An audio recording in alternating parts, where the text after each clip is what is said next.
My name is Caitlin Akon. I played Enid on The Walking Dead, and you are watching Comiverse.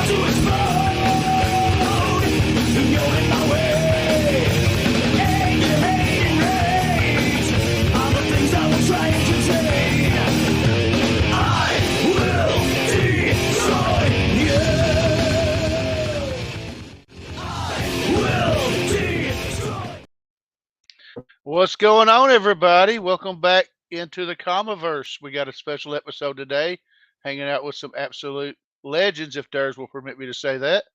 Yes, sir. How y'all doing? Not copyrighted yet. And Spidey had it first, so shout out to him. You know, when you started doing the Legends thing, it reminded me of I used to watch this guy on YouTube. He did video game stuff, and that's how he started his, was Legends. And I've always said it since I was a kid. It was one of the main achievements, and I think it was like Halo 2 or Halo 3. And one just stay legendary was one of the big achievements. So I've always randomly said it as a kid and stuff. So I don't know, man. I wish I was a kid when Halo came out.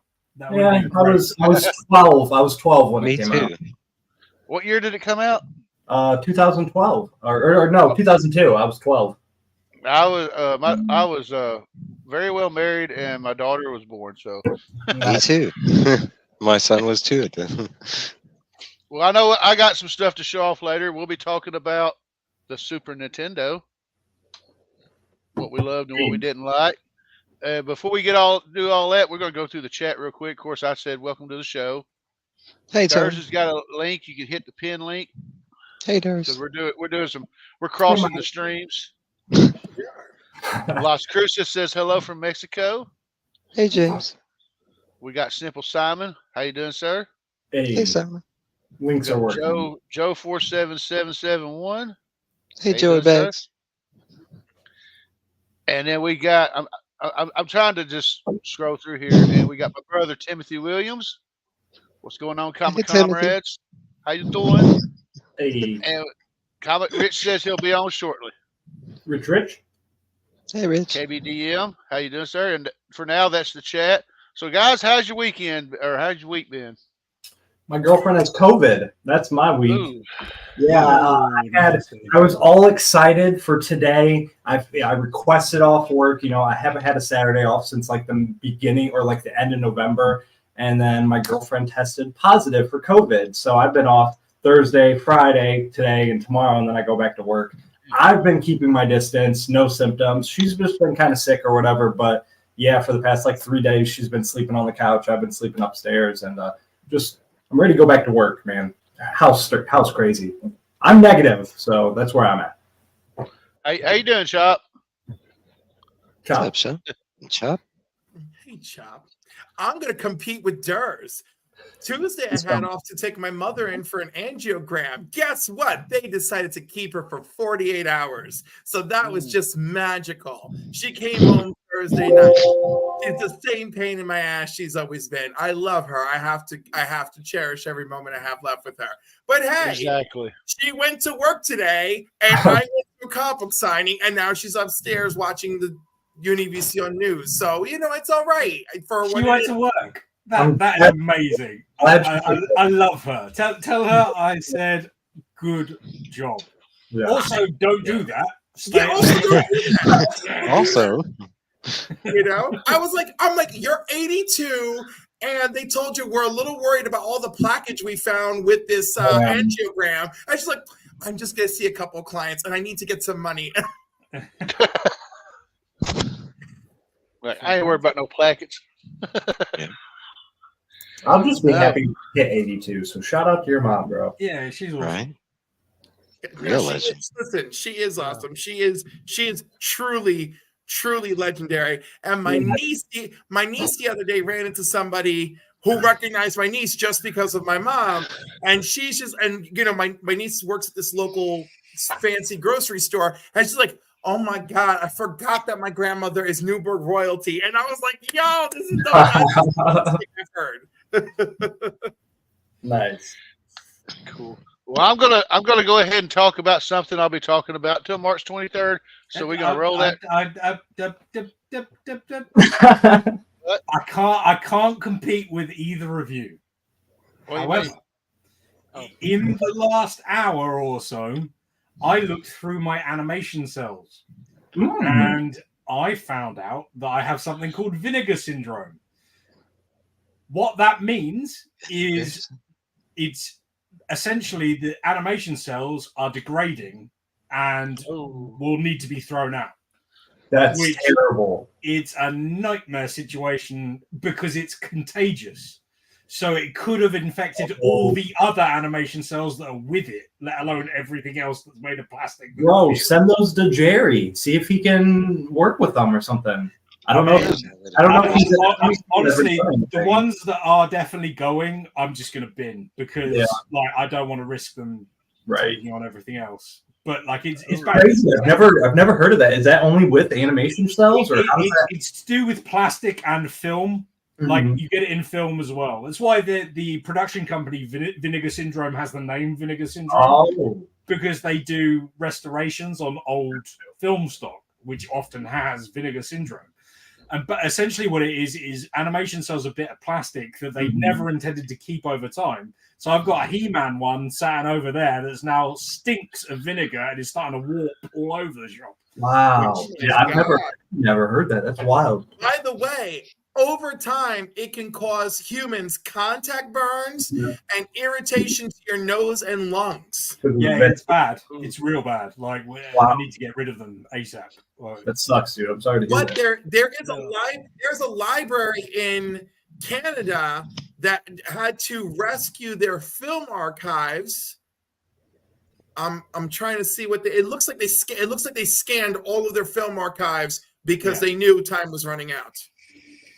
Yeah, they have to. Like that's why the production company Vinegar Syndrome I love to support because they get just the most obscure films you can think of, or you can't think of because you never saw them, and they rescue them basically, which is a big deal because I like the idea of film preservation, and you just can't do that with something that's going to melt at the end of the day. I mean, it's But you do still have a bunch, like some that are good and salvageable and everything? They seem like most of them seem fine. 2 of them look dodgy. Okay. Luckily, they're in what I would call the cheaper folder. It's all a ticking time bomb, and I'm starting to think I need to sell this lot like before it all kicks off because I've lost 2 of them already. Because I was going to donate some to Triple G's thing that he's doing it for mental health awareness on next Friday. And I thought, well, that's a different thing that I could put up for auction and somebody might like. So I looked through them and I was like, oh, this smells funny and it's warped. Oh no, this is bad. Right. Yeah. And I've got some really cool stuff. Like, I'm not tooting my own horn, but like I love this stuff. That's awesome. But like it's bad. Like, I need to get rid of them. Like, I really don't want it to happen to the Guyver and Akira cells that I've got because just don't have like Akira particularly is a big deal. That's like a museum worthy. Deviate, start airlocking them immediately. Yeah. Oh, well. Joe put a comment that said do a giveaway, but I don't think you can you? Not with something like that. I don't want to risk it, like because if I give it to someone, it could spread. It's not, it's not okay. So I've got to get rid of the ones that are dodgy, and I'm going to keep an eye on the ones that were near it. And if they're all right and the smell goes, then I'll shift them. But there's no way to combat that, and you can't like freeze it or something like that. Nobody knows how to. Like once it starts, and it's bad all around. And especially as like everything behind me is plastic nearly, except for the glass. Like I've got plastic everywhere, and it could affect every Blu-ray I've got. That's oh man, damn. How you doing, Kenneth? What's up, my man?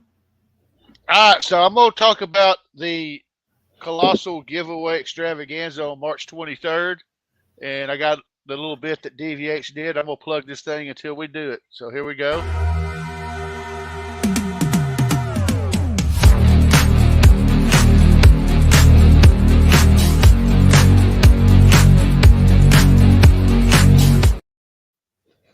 Gotta say, I love that music, man. It's a bop. I will say all my giveaways will be Vinegar Syndrome free. Hashtag Vinegar Syndrome. Hopefully. Well, I'm going to make I am going to say one thing. Disclaimer. We have an update on the one thing I'm going to give away, the Shopify giveaway, which, like I've said before, it's one of the things I'm giving away where you can get yourself a Shopify print. It's already paid for. You can get one of these, and if you've never been Shopify'd, you can be Shopify'd. All you got to do is go to Instagram, check out Shop, and get shopped for the Shopverse. Tony, like when you were talking about Shopify, I thought you were talking about Shopify, the app, and like there's like a store that's going to like give stuff away, and then you're actually talking about Shop, and then and you're referring to him as Shopify, and I was like, oh my gosh. Now, so me and Shop's been talking about, I've said that it is only for U.S. Whoever won had to be U.S. winners only, but we have come to an arrangement to where he said if somebody international is willing to pay half the shipping, he'll send it to them, so it'll be open to everybody. Shout out to Hoop for always being a legend and helping me out with those, because he wins all my slab giveaways normally. I do win, yeah. Yeah, but there's somebody in the panel that cleaned house today. They got them. I did. Dude. Yeah. It's been a good week. I will say I have been gobbling in those whatnot gibbies as well. So between that and the couple wins today, man, I'm happy, man. It turned this week into kind of a better week, but ready to get back to Monday and get back to work, bro. I'm stir crazy. And that's we got Matt saying he loves it when It everyone is crosses. so sad to say, Matty eyes. I would love to Just cross watch something. Watch something good. Now, Find something good. I have, man. There's nothing good on really. Halo, everything. I gotta wait till next week for better stuff. Matt, now I can give you a list of stuff that you've never seen that would be good. You're right. You're right. Matt's wanting to know which stream he should ride the hardest. Now he should. I want to ride currently. the hardest. The one you're on currently, because I have mine up on my phone, and every time somebody pops in, I tell them to hit the link and come to Tony's. That's all it's for. But all right, y'all got anything y'all want to show off? Hold on, before we start showing stuff off that we picked up, I want to do. This is a new segment that I've been doing now. I didn't have enough comic anniversaries to do an episode of This Week in Comics, so I'm gonna save them for next week. But I do have my shout outs for this week. I picked 7 channels. If you're not familiar with them, there'll be links in the description after the show because I forgot to put them in. Give these people a sub. Check out their stuff. They make awesome content. And this is this week's shout outs.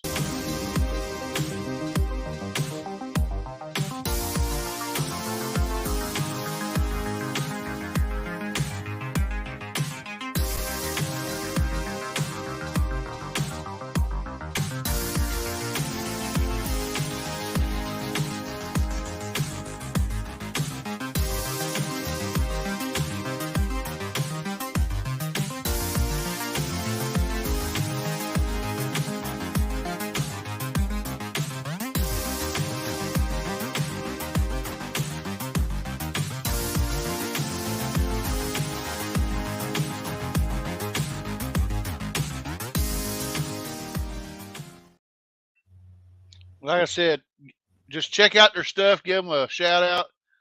Give them a like, sub, all that good stuff. I know CatFan's reeling. Was it CatFan the one that had the wreck? Yep. Yes. I like wrote to him on like every platform all week, and he responded to me yesterday. He's like, "I'm sorry it took so long." I was like, "You don't got to apologize for nothing. I know you were in a wreck. I just like to know you're alive." I yell at him every time. Every time he's like, "I'm sorry for taking so long to reply." I'm like, "Dude, same thing. Like, don't be sorry for anything. We're all just happy."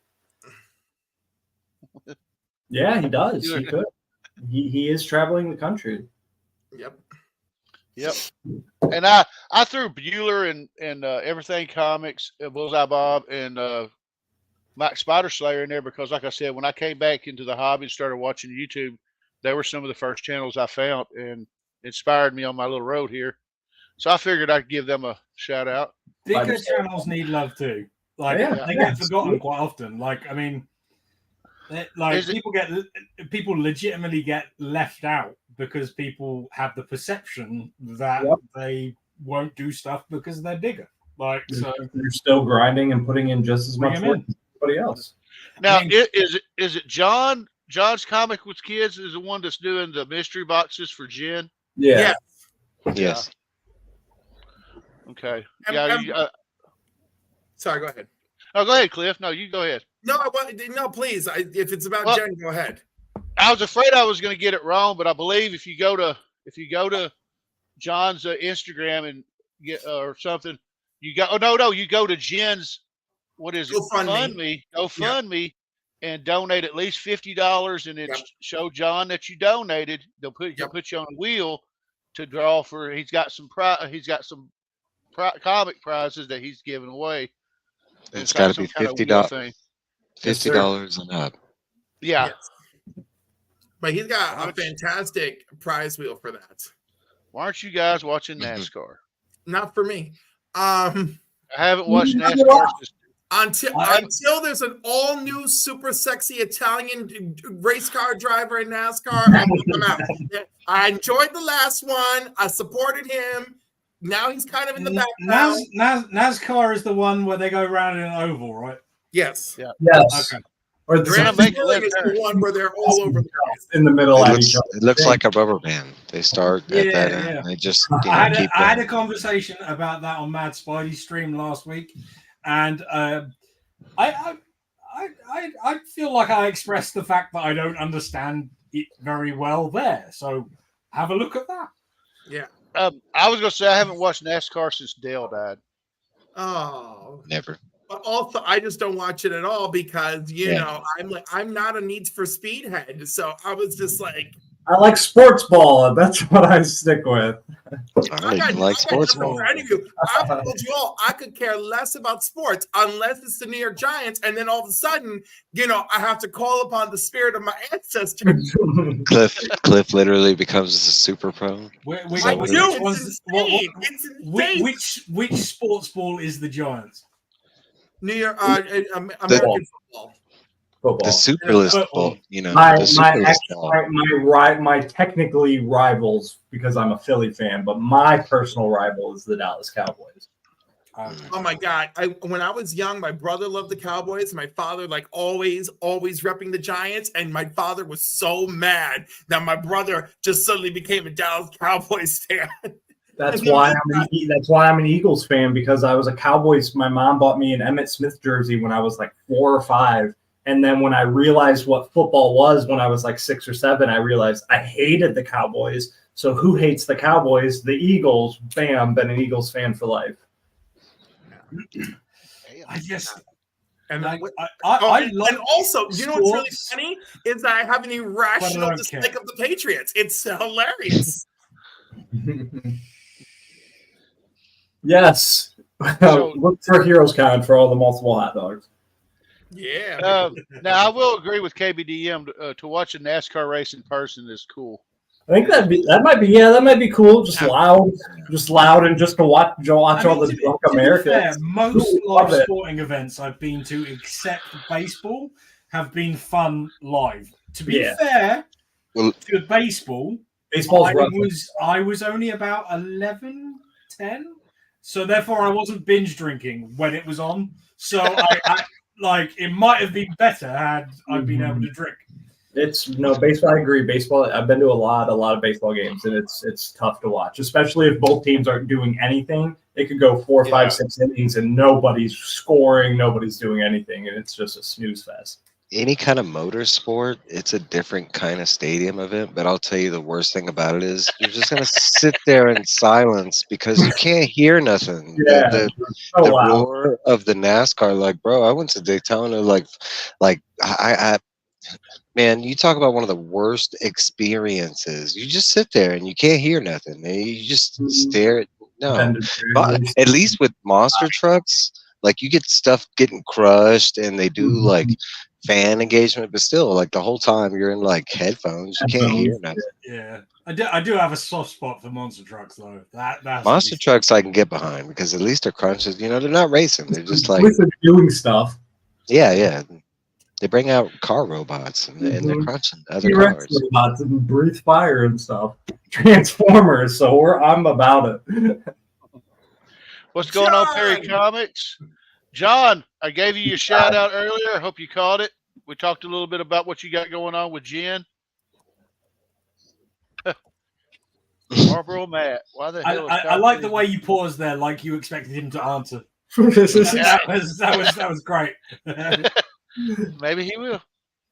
And to answer your question, Marlboro Matt, they just weren't in the background I picked. All right. That is a good game. And John Hanson, much appreciated, sir. Yeah. All right. So anybody got anything they want to show off? I got a couple things if nobody else got anything. I was going to say within reason, Cliff. Yeah, just because it's my past couple day haul, so I got you. Why just Cliff? I resent that. He's trying to say that you don't have a big stack. All yours is vinegar filled. You're gonna have to throw it out, right? He knows you don't have a big stack. I figured DVH is a well-mannered Mal, and who wants to go first? That's a popular misconception. Right. I can go. All right, whatever. So my big stacks in this box, that will be Monday, ABX Comics and Games. But I had to pick this up from my local LCS. Banger issue number 2. Yeah, that was good. Cover A came in damaged from ABX, so I just got a different cover from them. And same thing with Spawn. This cover came in damaged at ABX, so I have every single cover, though, in this box over here, besides this one. So grab that. I wish I could say that. I ordered them all. And then, FOMO, comic book community, man, Michael Myers, he follows you around everywhere. So he caught up to me. So I grabbed this one. $15, free shipping. Couldn't beat it. Just had to get it. And then, like I said, man, giveaway Goblin on Whatnot. Got that Rob Liefeld signature right there, baby. And then I just unboxed this. If you haven't seen it in my video, you're going to see it here. Yep. First Dinobots. Dinobots. Bada bing. Some Transformers. My second favorite Transformers cover. Filling in that run. I do love that pink in the background. And that is the first Devastator, Durs. That's what I thought. I wasn't 100% sure, but I thought so. Now, that one, I can't tell you everybody because I've forgotten, but that thing has a number of first appearances from Blaster, Perceptor. I mean, I dig this cover because it's all green in the background. That's pretty cool. Boom! That's what I got. All right. Who wants to go next? Cliff? I'll go. You'll go. All right. So this is like a whole bunch of stuff I picked up from the LCS. So Quicksilver Scarlet Witch. Well, my beautiful foil Luciano Vecchio cover. Luciano, who I love so much. Me too. Who of course is reeling from the effects of Hercules Iceman. The power couple nobody saw coming that technically doesn't exist. Love this. Nice. You got that as well? Yeah. I love Miles. Like, I don't like ASM, but I love Miles. Miles is great as well. I agree. And Sanford Green did the work on this, and he is fabulous. So I picked it up literally because of him. And I didn't have this cover. I went back just for this cover of Power Rangers: The Return. Did you read that? Nice cover. This is so freaking good. And I agreed. It doesn't connect to other Power Ranger stuff, so you can read the series on its own and give it a shot. Dude, I will vouch for you. I have never read the only Power Rangers lore I have is the original as a kid. You know, I watched the original series from start to finish, so I know that. After that, I pretty much once it stopped being a movie, but I've never read any of the comics. I got that on a whim, loved it. So yeah, it's dude, on my whole list now. and when she's visiting the Green Ranger's grave, I could just dude. I could just feel Amy Jo Johnson's like heart pouring onto the page. I was just crying. Yeah, I recommend that as well. Woo. All right. So then we got some Batman stuff going on. Nice. One of these, I'm not sure which one, but one of these will end up in one of the giveaways. Nice. And then, hold on, Cliff, real quick. Shout out to Caroline. How you doing? And then we are on multi-streams. I don't know who else is Durs. Whatever link you see pinned, hit that link is what I've been saying, because I've been seeing a bunch of people come into my channel and then they come into Tony's, so it's working. That's all that matters. Yeah, you're doing great. Mine is just out there in the Comiverse. Just well, I got a thumbnail. I think you got a thumbnail too. So this, I'm not happy with this one. I have loved everything since the Hellfire Gala, and I like pieces of this book, but it is like so clear to me that the art and the editing and the writing all took place very rapidly and not cohesively. I feel like there's stuff happening in this issue in the art panels just because the artist was just going for it. So, I mean, that's my takeaway on that. And in the meantime, I didn't buy Rise of the House or whatever the heck, and that one was really good. So I got to go and fetch that. And then my regular copy of Quicksilver and Scarlet Witch, or Scarlet Witch and Quicksilver. And of course, I've been keeping up with Christopher Chaos. What book is that? Oh my God, Christopher Chaos! You gotta get it. It's a James Tynion book. It's so good. So like. The Oddly Pedestrian Life of Christopher Chaos, which of course is not pedestrian. Like Christopher Chaos is like super smart, like super science, and like his life is like boring, but like immediately issue 1, everything turns upside down. His town has got like weird semi-cosmic voodoo shit happening. So like, I'm not sure if this will hurt your heart, but if Marcus is watching, this will hurt his heart. I gave Something is Killing the Children 2 tries. I gave something the other spinoff or whatever. I forget it was called House of whatever. That 2 or 3 issues, couldn't get into it. So I'm like, James Tynion, he's just not for me. That's just not what it is. Well, so let me tell you something. Let me tell you something. 1 second, hang on. I'm gonna wrap it up. I got into World Tree and Deviant. I'm in issue 6 or 5 or 6 of World Tree and 4 or 5 of Deviant. I just dropped them both. I'm cutting ties with James Tynion completely. I can't do it. They're bad. I thought you would have stuck it out for Deviant. I tried. Really I just read issue 4, and it's so like issue 1 and 2, great, hooked me. Issue 3 was like, okay, if it doesn't pick up, I'm dropping it. Issue 4 was like done because and it's all because of Ghost Machine and all the Spawn books' fault, man. If you're not a banger, if you're not a grade A book, you out of here on my pull list because of Ghost Machine right now. I'm sorry. Gotta rep the set. Gotta rep the sets, bro. Dare you? I'm sorry. I tried at least. I gave it an old-fashioned try. I have to come out and I have to defend Deviant on everything. And Deviant, I thought Deviant was just going to be some kind of horror thriller, but Deviant is this beautiful book about what it means to. And you're right, 100%. Be a man, cultivating your personality as a man. I didn't realize this deep dive was going to be taking place. I just wanted the slasher. I just wanted a good slasher. So, like, it's you're right. Both, and I'm loving it. You're right on your end, but for me, it's just not it. So, anyhow, I don't know what to tell you. I'm out. I'm out. I'm having a grand old time with this book. You know, everyone's a little bit supernatural or superpowered in, of the main characters, having a good time. Look, John's Comics for Kids. Deviant is excellent, fascinating. Yes, John, yes. All right. And then, of course, Action Comics has been great. I mean, I know people, Jason Aaron, I don't know, but this Bizarro story, really good. And then, of course, I picked up the Joker Part 3. Nice. So one of those can end up in the giveaway. Basically, Part 1, 2, and 3 will end up in one of the giveaways. And I got Spider-Boy. And I got this fabulous X-Force. I guess this run of X-Force will end at 50. But, I mean, just Beast running to get his boy Wonder Man. I mean, come on. I love it so much. Sorry, lady. Still love you. This has been a fantastic story taking place on Kingdom Come universe. You get a trade, dude. And Kingdom Come Darkseid shows up. I'm trade heavy for DC right now. I basically dropped all DC except Green Lantern, and I'm going strictly trades with them. And we all know we all recognize the Ultimate Spider-Man. And then, because this will probably also end up in a giveaway.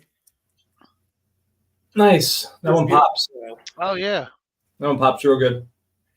So I try. It's really funny because like Sam and I, when we were bargain shopping the other day, it was like, oh, it's so great because we can, oh my God, I'm going to fall over. No, we're like, oh, this is so great because we can pick up stuff for our giveaways.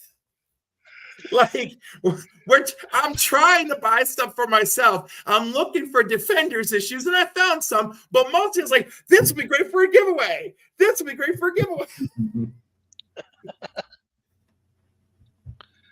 Well, DVH, Mike, y'all got anything y'all want to show off? I got a couple. Not me. So I did a little bit of unboxing earlier, and does anybody know why I chose this variant of Superman? The Lex on Soups thing happening? I kind of like it. I like it. Yeah. I kind of like it. It's interesting, but it's not really my cup of tea. Like it's a 1 in 25, so I'm assuming I bought it because it was 1 in 25s are always okay, man. I don't know. I'm sometimes they're good and sometimes they're just like that. They're just like okay. Yeah, like it's fine, but I just don't really understand. And then I was rooting through the boxes of new stuff in my unboxing, and I bought a raw Tomb of Dracula, which is unusual because I haven't bought a raw Tomb of Dracula for about a year and a half at this point. It feels like anyway. So yeah, it's a great cover though. I mean, like it's really cool. DVH, who did that Superman cover? Yeah. Hang on. Let me have a look. How you doing, Wilbur? Millidope? Links, man. All you gotta do. We got you covered. Hayden Sherman. Hayden Sherman. Yeah. Kind of gives me like a school portrait vibe, you know. I know a Hayden Richardson. And then I opened a box and I got these. Ooh. Nice. Ooh. You're holding money. I really love that Mary Jane. I really love that Mary Jane Peter cover. Well, like I spec'd wrong in so much as I ordered 2 copies of this one. Not 2 copies of this one, which it turns out is worth more. Who knew? But I love this cover. I think this is awesome. I was gonna say I'll take the other one. Yeah. You know what? Don't worry. That #1 is gonna come up for everybody if they continue to stick the landing here with this Ultimate run. They're even making an X-Men book, Cliff. So. How do you I'm pulling an X-Men book. That's fantastic. Well, FOMO is real, so enjoy your X-Men. Dude, the story's been good. It's not about the FOMO for me. I've been issue 1 and 2 of Black Panther was great. Spider-Man, top notch. Black Panther, I thought it was a strong. Ultimate Invasion was good too. To be clear, I pre-ordered these. It's just that I just randomly selected a box to open in the hallway. That's and it happened to be this one. So DVH, that cover you were just showing. Yeah. True story. When I was in my LCS Wednesday, he had one sitting on the counter. Thank you. And I kept staring at it, and I went, "Oh man, I want that." He said, "Tony, that's for somebody's file." I'm like, "Well, why the hell is it out here where I can see it? Why is it on display?" Hey, Rich. What's up? Sorry, guys. Better late than never. I'm good. Well, before we get to me, you got anything you want to show off, or? I have absolutely nothing this week, man. I just came to hang with all you beautiful people. Cool. Well, we're gonna. I guess we'll get to me then. Whoa. So first they're little stacks. First thing I got was from Wednesday when I actually get to go on Wednesday to pick up my comics. I got the foily. They're little sacks. Very cool. Yeah, they're little sacks. They're little sacks. Little ball. It's Blackface Hal. Flip that. Well, I mean, if you, it's the way the foil is. I mean, yeah, you're right. It's not flattering. Yeah, no, it's not. And I didn't get cover A, but I got a cover. Yes. Very cool. I was happy to actually get one, and they didn't have any of the second prints of issue 1, but since thanks to Cliff, I didn't have to worry about it Because thousands of them were damaged. Then somehow I ended up with another copy of this, so this one's going to go in the giveaway. Nice. Jay Lee. I also unboxed that today. I love Conan at the moment. Yeah. It's really good. So where's that hand going? Just saying. Anyway, new G.I. Joe. I really like, when I first started reading it, I wasn't too crazy about it, but every issue, I've really liked it. The artwork is... It's Larry Hama. It's your boy. How could you not love it? It's fire. To be clear, though, it isn't connected to the Energon universe, is it? Right. No, it's not. It's just continuing that. Everything Larry Hama has worked on from issue 1 at Marvel to now, it continues. Yeah, that's what I thought. I got this. Now, I like this issue. I don't think it was as good as the first issue, but I still liked it nonetheless. I didn't like it that much, honestly. I was like, I mean, it didn't have any Transformers stuff, which is an issue for me. I had to get that cover. Every issue doesn't have to be a splash page of a new Transformer. I know. I'm wondering whether that's why I didn't enjoy it so much. Maybe I'm only enjoying that. Listen, I want to defend DVH a little bit. When you know that he's got Megatron's corpse in the background, how can you not address it in issue 2? How can you not give me a little taste, a little slice? Right? Yeah, because we know he's keeping them on lock. So we know. But at least give me a thought bubble that's like, I better go check on that big ass Transformer. No, that's not what you do in a villain movie. He's locked up. He's good he's good until he breaks out. He'll break out in the villain movie. The camera pans down to your captive just to remind you that they're there and they're suffering. I'm having none of this. I'm with DVH. Show me. That's why the villain never kills the person. They always tie him up and leave him. I'll be back an hour later while you guys figure out an escape plan. All right, I'm going to stop for a second. I'm going to stop for a second so I can say, hi, Mom. That's my mom. Hi, Mom. Bob. She's making sure we all behave. That ain't No. Of course, my favorite story of the week, big surprise, was Spawn. Oh my God. Yes, sir. I would say, quick plug. For anybody that's been hating on Spawn, hang on. Common Ground, Brett Booth is on Spawn now. It is $2.99. Perfect time to jump on.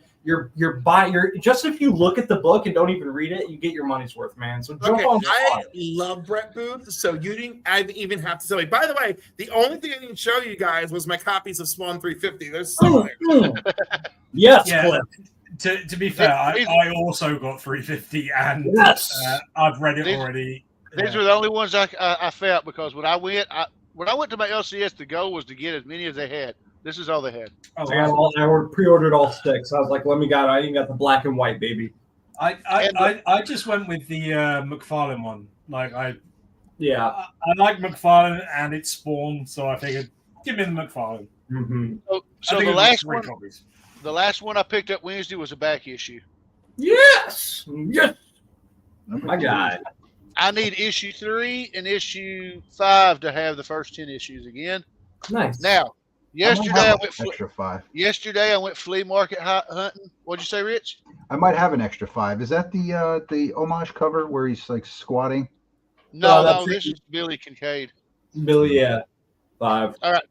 Now, yesterday I went flea market hunting and I found a place that's got a bunch of old Toy Biz X-Men stuff. So I got this Exodus figure. Exodus. That's cool. Exodus. And I'm probably going to. I'm gonna probably go back because these figures are like $8 a piece. Oh wow! And I noticed that some of them had similar molds, but anyway. And then I went through some bins and I got a couple books for 50 cents. I got the NFL Super Pro. Yes. Sports Ball. Sports Ball for 50 cents. The Super Bowl. And I knew Marvel did an adaptation of RoboCop 2, but I didn't know they did a prestige format. Nice. I vouch for that as well. Yeah, And I'm pretty sure that story retells the original script that Frank Miller did. I'm not. So I haven't. RoboCop 2 originally was written by Frank Miller, and then they rewrote it all, and he did it in comic book form later on. I got a bunch of random RoboCop issues. But while I was there at this flea market, this one particular booth, the guy said, "Hey, that guy's got his own store, so you ought to go check it out." And while I was there, I picked up a couple more books, and one of them was this. Oh, nice. That's Archangel's first appearance, right? Right. Well, first cover 23 was technically the first. Yeah. I know my ex-guy facts, but that's the more desirable one. Yeah, and right, because he's on the cover. He's a cameo. He's a cameo in the previous one, right? Cameo. Yes. I love how we have the brain debate. I've decided for my personal taste, if you did not get a full page shot, I'm calling you a cameo. If you got a full page shot, I'm upgrading you to first appearance. I think as a collector, if you're into that character, you should 100% not even care, own them both. And that part is true, but for cataloging in my brain, I'm agreed. You're right. And the last book I picked up, because now I guess I wanted more of them. Durs and Scott say they can't pass up not getting one. They had 5 copies of this book. I just bought one. How much were they? How much were they? This one I paid $10 for. Oh, okay. I was gonna say if they were like $3 or $4, I might have bought the whole stack. Oh, dude, if there were $3 or $4, I'd have bought all of them. Yeah, $10 a pop. Yeah, nice buy. This in one good may condition too. This one may go in the giveaway. Nice. And that is me in a nutshell.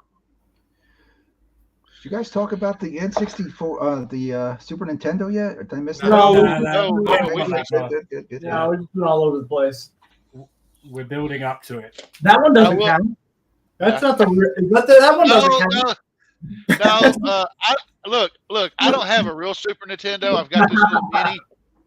But okay. Before we get to Super Nintendo, he's got real games. That counts. I have other video game news that we need to talk about first. Like Elden Ring DLC is the only video game news that matters, right? No. This is the most important video game. He's going to talk about Star Wars. Nope. No. I'm going to talk about Doom. Has anybody heard the Doom news? Let me hear. Doom. And this is one of the greatest technological advancements in human history, as far as I'm concerned. Doom will now be available to play on your lawnmower. Oh, yeah. Huh? It's already playable on vacuums and refrigerators. Get out of here. Like you can play it on your refrigerator if you have a Sony Smart and no, but it's built into the lawnmower. Like there's, I saw with screens and shit. I saw that on the vacuum. On IGN, they had a trailer for it earlier today, and I was like, "This is insane! Like, why have we come to the point where we need to play Doom on a lawnmower?" That is why I followed on lawnmower. Apparently, see what happens next is you get the news article that says man was killed while playing Doom while mowing the lawn. Cuts his foot off. Blames it on the video game. Nightmare. I'm done now. Yeah. Oh, okay. It's pretty epic. See, I thought he was going to say something like they finally made a real working BFG. Oh, that would be great. Would you want one? That. It just kills everything. What are you talking about? No, I wouldn't want one. I'd want to watch one. Oh, like on a testing? Yeah. Far away? Never be anywhere near it. Like, that would be good. Because you just launch the bullet and it goes out and then it's like, yeah, everything's gone. I love Doom. So, I guess we'll go, unless y'all got anything else y'all want to talk about, we'll start talking about Super Nintendo.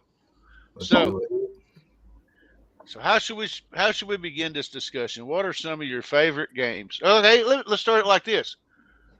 What were some of your favorite games that came out on Super Nintendo that were not Nintendo party games? I'm talking about third-party games. I remember that without looking. Yeah. I liked all the Super Star Wars, man. Super Star Wars, Super Empire, Super Return. How about who bought the system on launch day? I did. No, I had to mow some yards to get mine. Yeah. Genesis and Super Nintendo were the first two I bought with my own money. I traded in my TurboGrafx 16 to buy it. Yeah. Trader. Oh my God. You traded in a TurboGrafx 16. Do you know how long it took me to buy a Super Nintendo? Do you know what game came out that made me buy the Super Nintendo? Super Mario World, right? The Death and Return of Superman. Oh, dude. I was going to say Earthworm Jim. No, it was like, dude, I was just enjoying my Sega Genesis and like not really caring too much. And my brother brought a PlayStation, which, I think that was the right time for the PlayStation. But anyhow, when I saw the Death and Return of Superman, I was like, oh, let me smash all the picky jars in the closet and let me get down to Walmart and buy this. So are we going to talk about the news about Super Nintendo, or are we just talking about like the nostalgia of it? We're just talking about the nostalgia. I don't know if there's any news. Yeah, I don't think there's any news other than like another rebuild. Oh, there is news? The next Switch is going to be called Super Nintendo Switch. It's supposed to come out in 2025, and it's going to have all the Super Nintendo games already preloaded on it and blah, blah, blah. But I've been calling for because I stay on the forefront of any gaming news, and I've been calling for a Nintendo Switch 2 for, I don't even know, 3 or 4 years now, because the Switch it just can't handle the games. It's a 10-year-old. But what you're asking for, they're not going to do. It's still going to be under process compared to Nintendo. They're not going to build it up. Would be the worst year to do that because Phil Spencer at Microsoft says in 2025, Microsoft and Xbox are going to show the new system that's going to basically catapult gaming 10 years into the future. It's going to be like when we first saw the 360 and PlayStation 4, basically, when those first came out. That's the experience he's looking for a revolutionary system. So that comes out next year. The Switch, they did say hoping for the end of 2024, but you know how Nintendo works. It'll be 2025. They just need something new, man. It can't play what it needs to play, man. It's great for Super Mario and everything it needs to, but Nintendo needs to be able, especially on the Switch, it needs to be able to play like Grand Theft Auto or the bigger games that other gamers. It can't just market to the people that just want to play. I don't need it to. Yeah, I don't need it to. As people in the gaming community, you should be able to have a system that if somebody develops a game for you at $49, $50, if Nintendo you buy never cared, and they're never good. That's never been a thing. Yeah, they make on the 64, every game worked. On the GameCube, every game worked. It wasn't like 64 was clunky. I'm saying when a brand new Switch game comes out, people are literally falling through the ground. It's unplayable. Yeah, I mean, you are right. Some of this. That's where I'm saying, like, as a Nintendo Switch user. But what you're referring to is games that they've ported to the Switch, like Witcher 3. Not ported. No, not even that. Like MLB, the new MLB game came straight out for Xbox, PS5, and Switch. It was unplayable on the Switch. Same thing with Grand Theft Auto. Same thing with a bunch of other games. Zelda. They were testing the newest Zelda, and it was literally melting Switches because they were running so hard.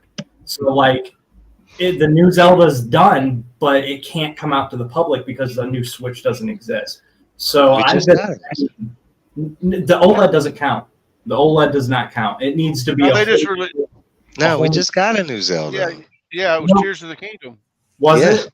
No, I'm saying two Zeldas and whatever's the sequel that everybody's been waiting for is what. We got that. I'm not sure. I'm not a Zelda fan. We've got that. That came out. That came out last year.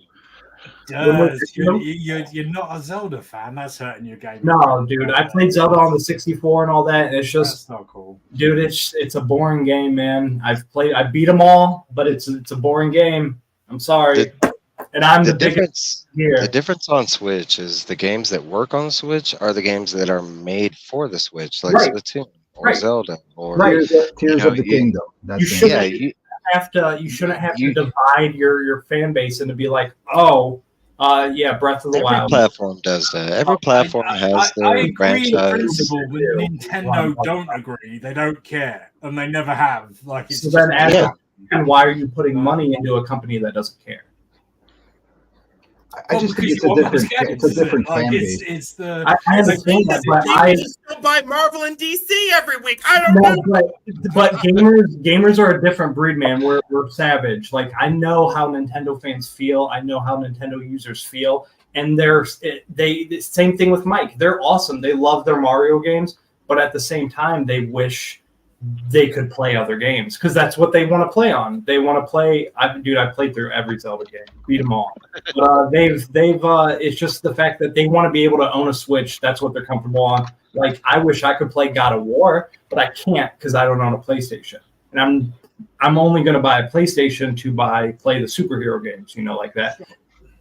It's just, you see what I'm saying? You shouldn't have to buy a different. Super sad is like 15 years ago, I owned one of every system. I didn't really break a sweat over the whole thing, and it was like whatever. And now it's like, you expect me to spend $600 on what? Oh no.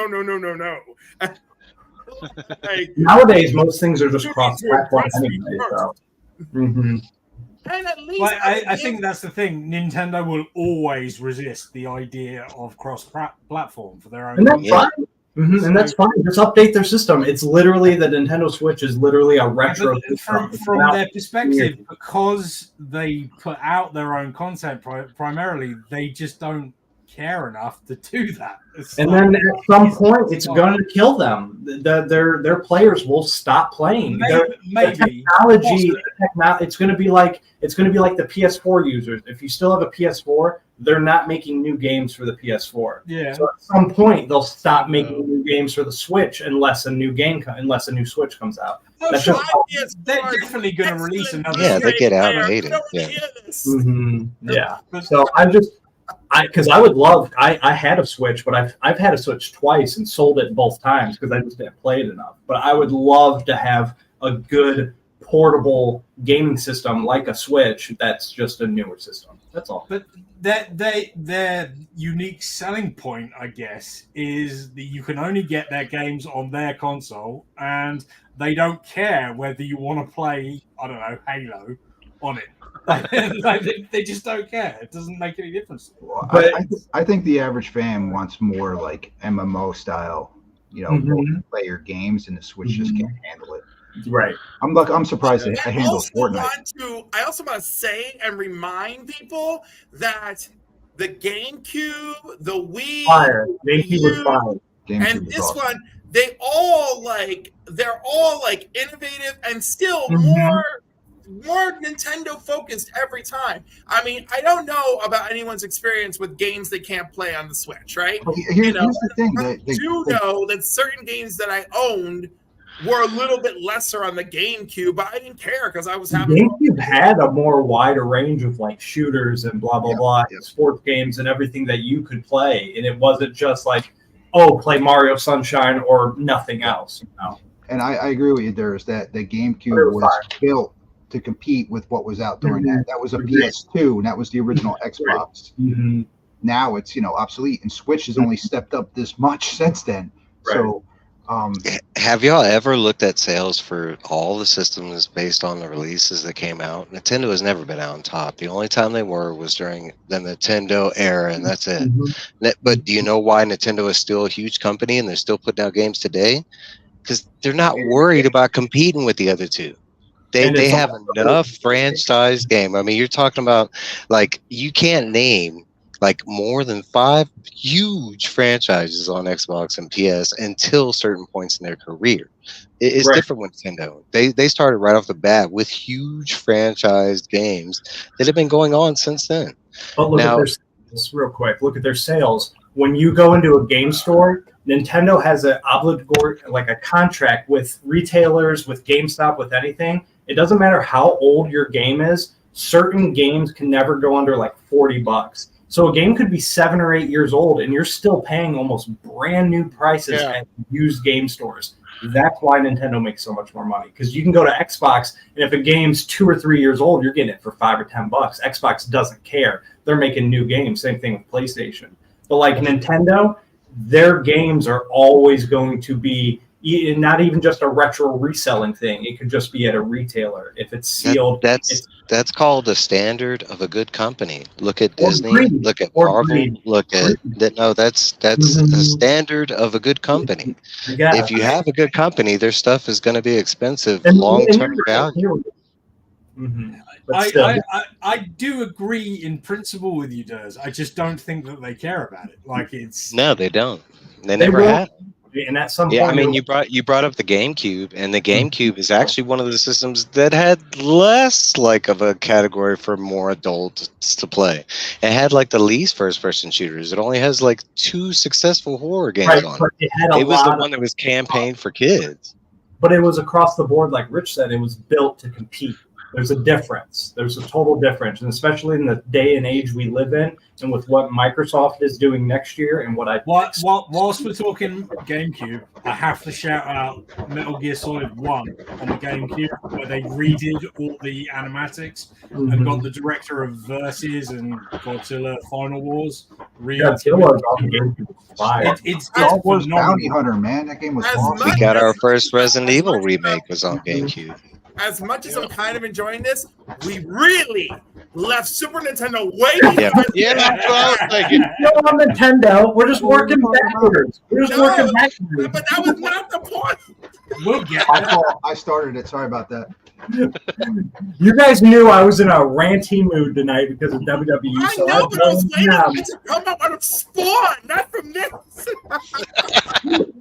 But it was Spawn. I was waiting for you to go, I can't believe this bitch is king of hell. Oh my God, like, I was waiting for that. That was a Spawn game, right? The best fight game I've ever played was Super on Nintendo PS1. Yeah, I had it on Super Nintendo. The best fighting game. Yeah, Spawn. It back. Spawn was there on was a Super Spawn Nintendo. game. Yeah. There we go. Super Nintendo.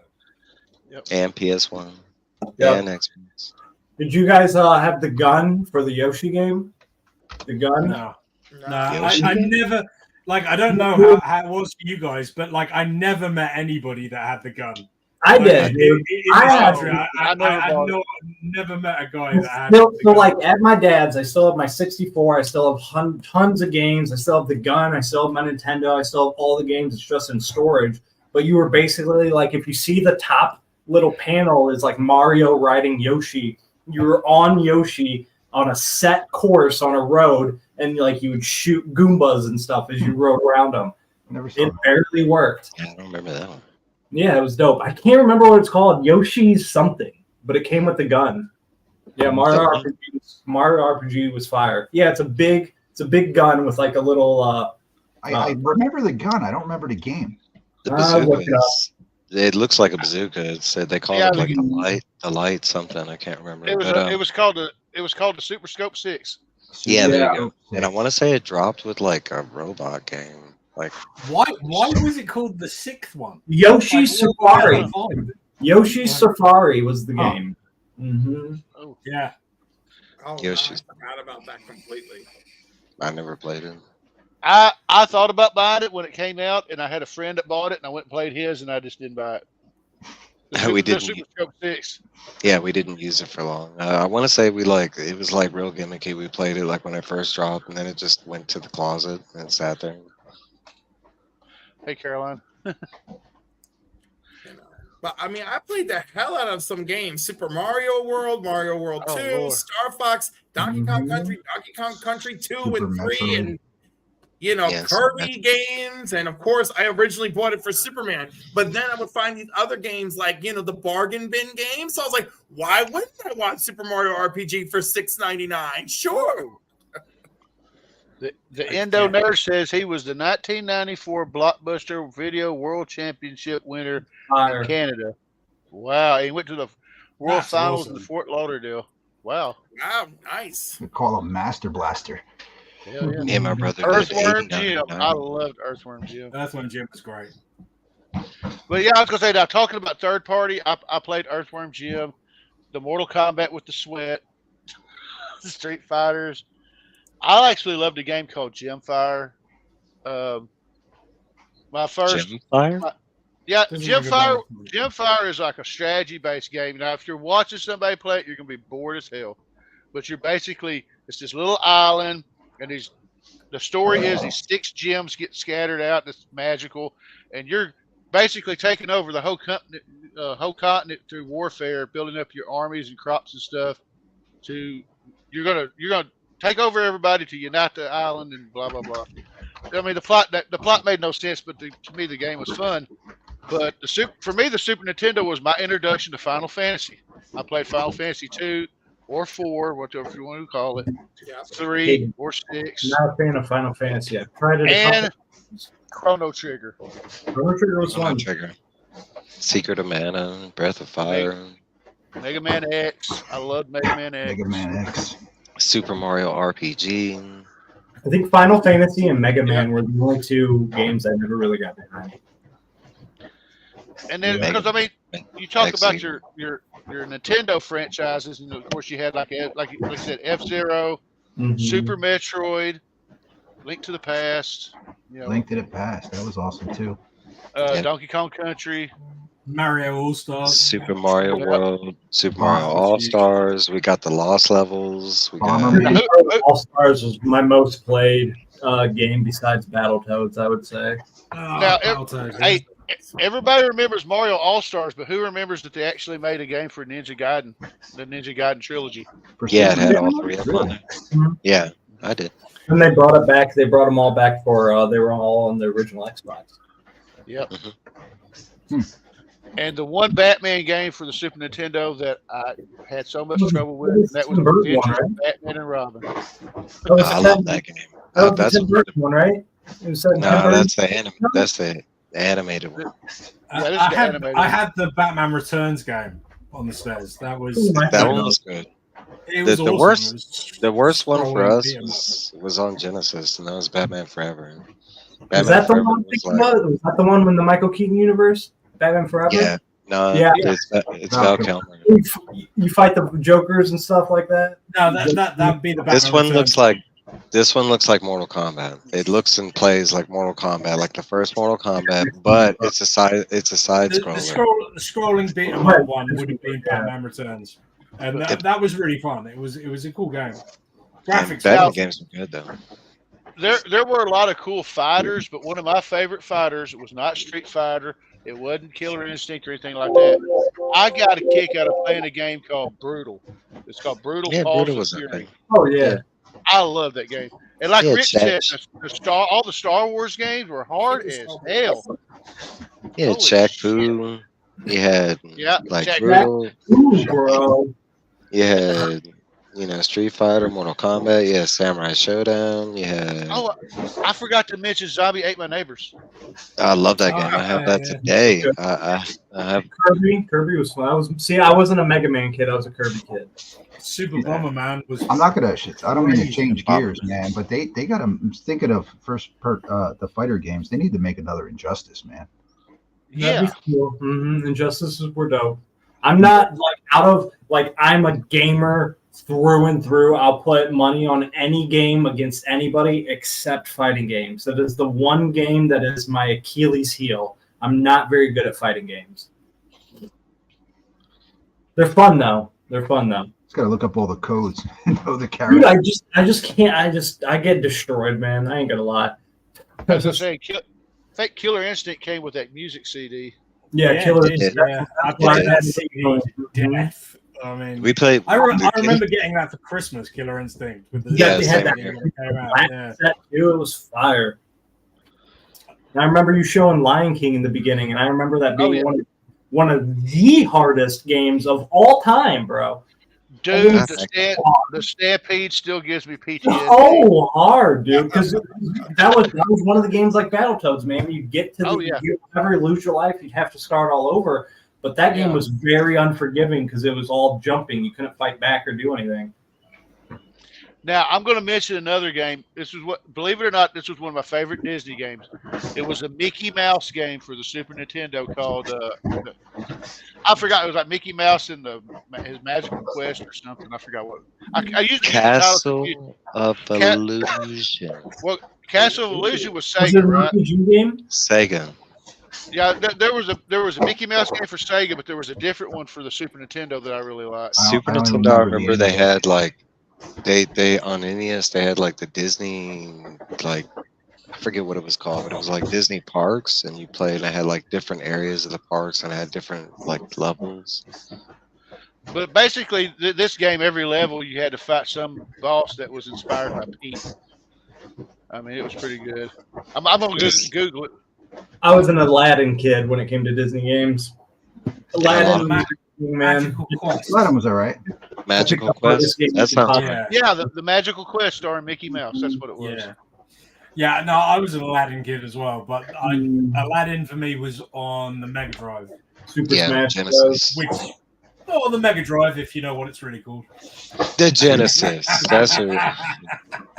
No, but the Mega Drive did. I mean, like honestly, when Super Nintendo, like for some reason, you know, Disney always had products on both. But I want to say when at that time, like they had more on Mega Drive because we had like the Donald Duck game they came out with, and that one was fire. Like the only Disney games that on that era that were bad were the movie-related games, like Aladdin, Yeah. like Lion King, like. No, dude, they were good. They were just so hard. No, they were good. They were good. They were just unbeatable, is what I That's should have what said. I'm saying, dude. They were Okay. All the other Disney games, like Castle of Illusion, you could beat that game. Like I forget what what was it called? Donald. It was like I think it was Mr. Scrooge. Quaxala. I thought it was Mr. Scrooge. It was involved with him. I'm gonna switch gears again. What was the most unbeatable game ever? Ever? The Aladdin or Lion Kings, bro. They were tough. They were so The hard. Lion Kings were But I did savage. end up finishing those. Until you play a Yeah, game I beat El- him. Deadly Towers for NES. Elden Ring will teach you a whole new concept of punishment. Yeah, Elden Ring. Yeah. I beat that game. What'd you say, Rich? Deadly Towers for NES. Oh man. God, Yeah, yeah. that's some that's like saying Silver Surfer or X-Men on Nintendo. Those good. Right. Silver Surfer was so crazy. No, you can't. I love- Anything by like what is that company LBJ or whatever? They're made not to be LJN? like. Yeah. Yeah. No, Deadly Towers is good, but yeah, F that game. Yeah, I agree. Dude, I remember being the only person that really loved the Beavis and Butthead game on the No, dude, Oh, fire. and that was on Super Nintendo too.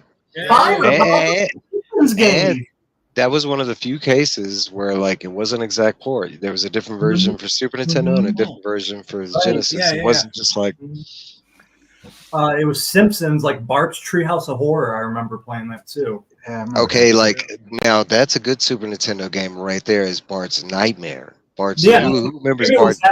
maybe it's that one. There was a couple No, of them. there's a Treehouse one too, I think. Yeah, I'm pretty sure I played them all. Because on Nintendo, I want to say like regular Nintendo, I think we had like 3 or 4. One was just a direct Simpsons. arcade because it was in the arcade at first, and then it became a direct in the Nintendo port from the arcade. I remember Bart versus the Space Mutants. Yeah, That was NES. Yeah, Mhm. that was earlier, wasn't Bart it? and the Radioactive Man, that was NES. And Krusty's Funhouse, that was NES. I love that game. Nothing compares to I had Simpsons Space Mutants hit and on run. the Commodore 64, I think. It was really early. It was on Master System too. It It was could have really been Master System that I had it then. Yeah, could have been. but I want to say on Super Nintendo, I want to say we only had 2 Simpson games. It was Bart's Nightmare, and then Did think anybody the other- play? Did anybody play Pitfall? Pitfall: The Mind Adventure on Super Nintendo? I did, but screw that I don't game. remember what Yeah, Yeah. I did, but no, I just got tired of Pitfall. Like, I remember liking Pitfall to it, like even Atari Pitfall, but it just, I don't know. There's something about it where it just gets boring really quick. Like running across the stream, alligator, rope. Scrap the vine. Yeah. Another one that I like playing for Super Nintendo. It's a game called Darius Twin, and what threw me off was when I got my mini Sega. It had a game on there called Darius. I don't know if it's connected or not, but Darius Twin was kind of like Gradius and all those where you had your ship, Yeah. and you got your power ups, and all your enemy ships at the end were like based on fish. They're like all different types of fish, but it was pretty cool. I mean, it was a fun little game. And another favorite of mine was Blackthorn. I love Blackthorn. Blackthorn was pretty good. I thought if I'm not mistaken, that might have been George Lucas. Like his, I don't remember. It might have been like Lucas Games. Blizzard did Blackthorn. Oh, that's what it is. Yeah. That's what it is. It's Blizzard. It's early. And I forgot there was a Tron game. The only Tron I remember was for like in television, man, where it was like Tron's Deadly Discs. The arcade. Mike, I didn't mean to interrupt you. You was just going to say something. No, I was commenting on that. The only one I can remember is Tron, the arcade game, until later on. Man, what was gonna? Oh, and we were talking about it earlier, but Doom, Super Nintendo. I mean, and for a lot of people, that was the first time they got to play it because a lot of people didn't have PCs back then. There was a version of Prince of Persia on Super Nintendo as well. I do look because that's a game I really missed. I don't know how many people played the original Prince of Persia. Played them all, and they ruined that franchise, bro. It's not. Okay, hold on. Because there's a difference. Because most people don't know about this. It's older than console games. Is Prince of Persia, and the original was a side-scrolling. It was very bloody. It's still like, come on, man. We don't want that Prince of Persia, dude. We want the ones we got originally. The first core 3 as a kid. They were bangers. I've never liked those Prince of Persia. The time travel ones, those were so good. When I saw the Persia game, I was so hyped, and then they showed the side scroller, and I was like. Originally, Prince of Persia was like Aladdin. It had, Aladdin minus magic. It had no magic. With a whole lot of bloodier. Yeah, it had. It was just basically a violent, like side scroller. Yeah. Yes, it was a lot like Assassin's Creed. Right. And of course, as far as racing games go, the one they mentioned earlier about Kyle Petty, was it No Fear Racing? No Fear or something, yeah. Yeah. That and my favorite racing game was Top Gear. I love playing Top Gear, but I didn't really play a lot of racing games. Gran Turismo, man. PS1, PS2. Oh yeah. I have a question. Mario Kart. Yeah. If you could go back to when you were a kid, like right now, and play one game with your friends that you were, like what game would you play? Easy. I got you. I'll go first. It's easily picked. Halo. Original Halo when you could console. No. Okay. Super Nintendo? Sorry. Super Nintendo? All right, you go first. You go first, too. SNES games. NBA Jam. I love that game. Boom shakalaka. Exactly. That was so much fun playing it with my mates. I loved it with the arcade, bro. In the arcade with everybody. Yeah. That was what I rep. Yeah. I don't know if there was like one game that like shocked me or whatever from Super Nintendo. You know what I mean? I'm gonna have to just go back to the Friends time, man. Double Dragon. Yeah, it would just be like a game that I really enjoyed, like with friends or something like that. But like even playing for the first time, like Zelda on Super Nintendo, something like that. Like boom shakalaka. You know what the Okay, I love smash the backboard, and you could do a flip and set it on fire and smash the backboard. It was amazing. The helicopter jam. Yeah. Boom shakalaka. No, NBA Jam was that. I can't believe Seabizzle hates NBA Jam. Yeah, that's great. I've never met anybody that didn't like the original NBA Jam. Or Blitz, one of the two. Those are all. Yeah. Blitz was good in the beginning. But yeah, if I had to pick one, and I'm going to stick to Super Nintendo, it would be the Avengers because it was great player, and like I never got to finish that freaking game. So I was like, yes, if I go back, I was like, get one of my buddies and like, come on, we're gonna finish this. Mine, if we're picking Super Nintendo, is none because my Super Nintendo when the Super Nintendo came out. It was my best friend because that's when my parents got divorced, and I was the every other weekend kid with my dad, and my dad was a mechanic, an alcoholic farmer. So for 3 days, I'm just with my Super Nintendo chilling. So I didn't really have that like must play game. Like I was a gamer as soon as I was born, but Halo was my core memory of like my friends, you know. Could you maybe imagine a game that you might want to play with? Dude, no, dude. If it was a game, it would be Lion King. Screw that game. I want to see if I could beat it as an adult. So let me get this straight. You'd go back in the past and play the one game that you know you can't beat. Like it's kind of like I beat it as a kid. I beat almost every Super Nintendo game because like I was committed. I'm just saying, you know. I want to see if I can still beat it. Durs, next if you ever come to Arkansas, nice. The Lion King is there for you. Yeah. I got Aladdin and Genesis over here, you know, for Lion King. I'll bring a couple spare controllers to break, so I have those on the side. That's gonna be a Heroes Con, so I can watch all. I'm gonna bring Ninja Turtles. I'll bring all the world's worst games. Turtles, bro. They just had the like classic collection re-released on Xbox. I just 100%ed that, so I'm ready to go on that. Mike, all right, so let's. You going to Heroes? Yeah. Are you? Damn. Yeah. Heroes Con. Everybody's that's the plan. I will be there. And hotel and plane. I mean, at this point, there's not too much that can stop me from coming. I just did a little bit of Googling. Do you remember Rock and Roll Racing? Yes, I do. I haven't thought about that game in with the raisin guys, like the California raisin guys. No, Rock and Roll, not racing.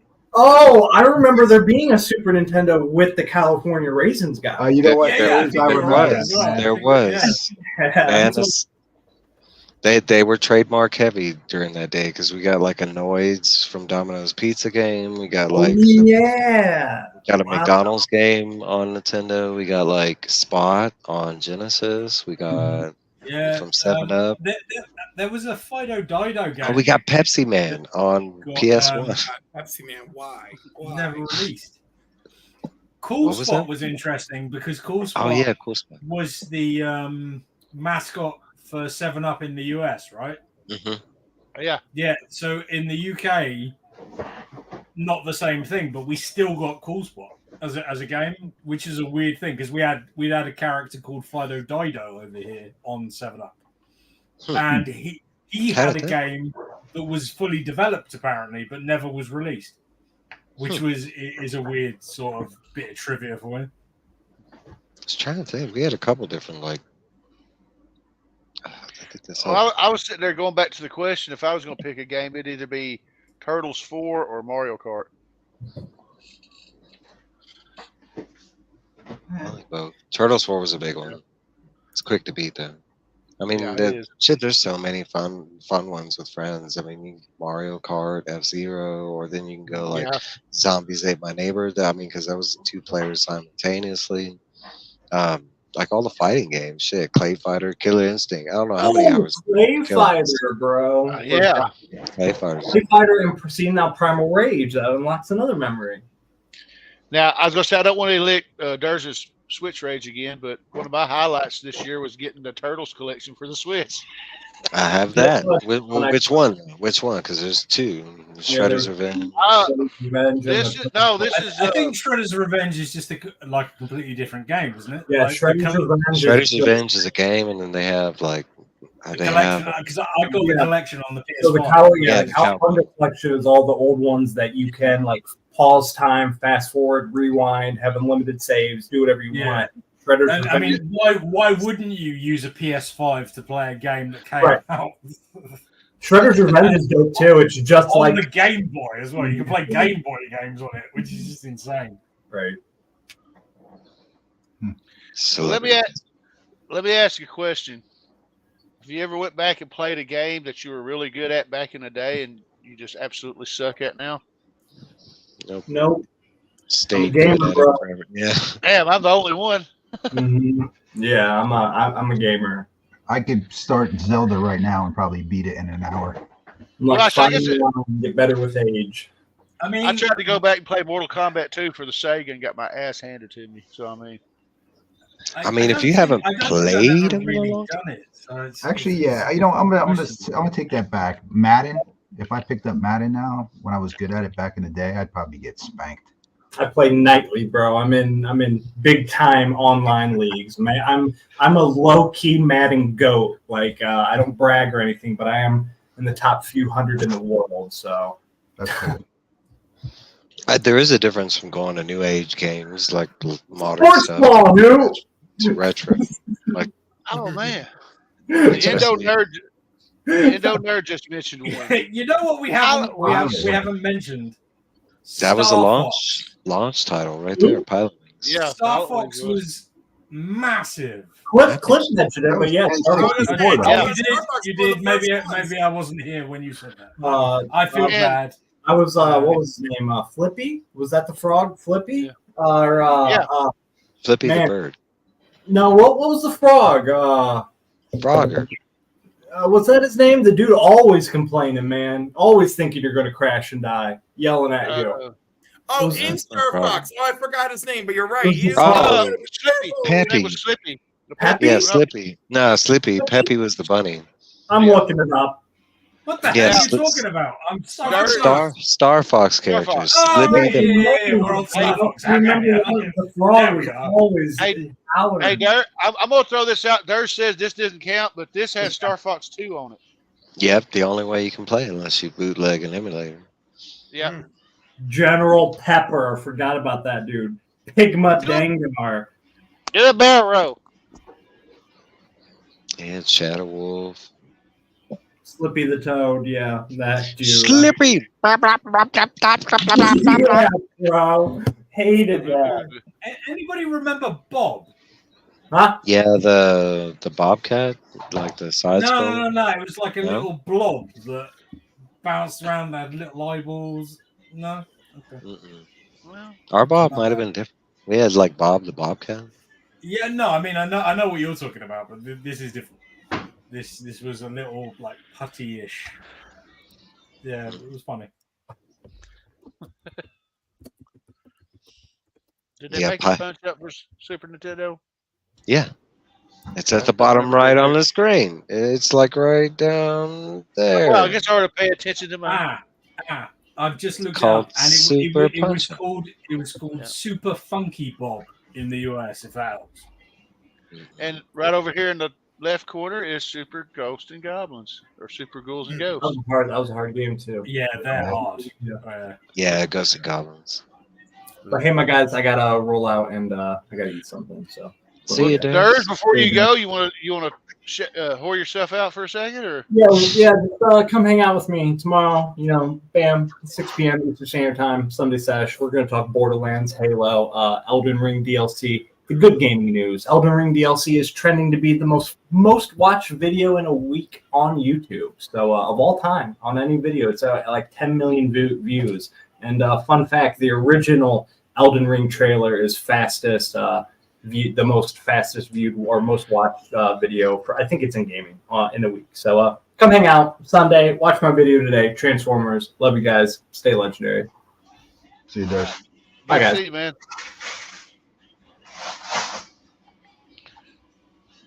All right, so back to Super Nintendo. So what was the longest game that y'all have ever spent some time on a Super Nintendo game? Probably I Zelda, spent man. a hell of a lot of time on that freaking Captain America and the Avengers. That's a good game. Zelda took a lot of time, man. Yeah, I keep saying Final Fantasy 2, but yeah, that was how it was released. That's fine. Yeah. You know what? Like probably something like Super Metroid or Zelda. I can't remember specifically spending a really long time on anything. I mean, I know that I played stuff like Bomberman over and over and over again, but not like. No, I'm talking about like to beat the game or whatever. To beat the game, probably something like Super Metroid. No Chrono Trigger. No Secret of Mana. Chrono Trigger was another. Yeah. Secret of Mana. I did do Secret of Mana. I don't remember how long it took. No, like I couldn't tell you whether I did. Yeah, I don't remember the specifics on that. I don't even remember if I spent a long time. I want to say like Super Metroid. I want to say that was for me. I remember it being an easy beat, and Zelda I did spend some time on trying to figure everything out and stuff. With going to the dark world and the light world back and forth. And yeah, that was tricky. I want to say by Super Nintendo, it got a little easier because we didn't just have like Nintendo Pro, we had like Gamer Pro, we had like I want to say like we had a little extra like cheats and stuff. Yeah. We're going back to Final Fantasy 2. I remember me and my buddy was taking turns. We're trying to beat it together, and there was a part of the game where we had to fight these three sisters. They were like the Delta sisters. I forgot what they were called. And man, it took us weeks to get past them because we kept getting our asses kicked. Because every time we'd beat one of them, it would regenerate. And we forgot the oldest rule playing RPGs, and that is that the first thing you do is kill the healer. Getting into a fight, like right? Off camera, like I keep hearing. Is this serial killer about to get somebody? I don't know, man. Yeah, I don't know who doesn't hear that. I hear it. So you know what? I gotta apologize. That's you. me. Is it you, Rich? What is that? Yeah, that's my son hitting the bag in the background. That's fine. That's just as long as it's not like somebody trying to break down your door. Sorry, I'll mute myself when I'm not talking. Yeah, no, that's fine. But no, what I was saying, it took us weeks to do this, and I forgot the first rule of playing RPGs, which is you kill the healer. So as soon as we killed the healer, we got past it in like 5 minutes. And then you hated yourselves because it took 2 weeks. Yeah, pretty much. And my go-to is always Super Castlevania 4. I love that game, even though it did have Paul Abdul and Fred Astaire. Who cares? I want to say that's actually the game that kind of turned me off, like because I was a huge Castlevania fan, like 1, 2, and 3, and then we got to Super Castlevania. I wasn't a big fan that they like made him taller and like there was some aesthetics that I didn't like. There was some that I liked. I liked the whole whip around. Yeah, I love that. Still to this day, I think that's one of the funnest like add-ons they did because you can just sit there with your dude and be like, and he's all like. What it blew my mind at one stage. You whip up, you catch this. I do like that. Damn room turn. Yeah, they rotated the stage and I mean they were getting inventive. That's still a great game. Anybody ever play Org Tactics? Ogre Tactics?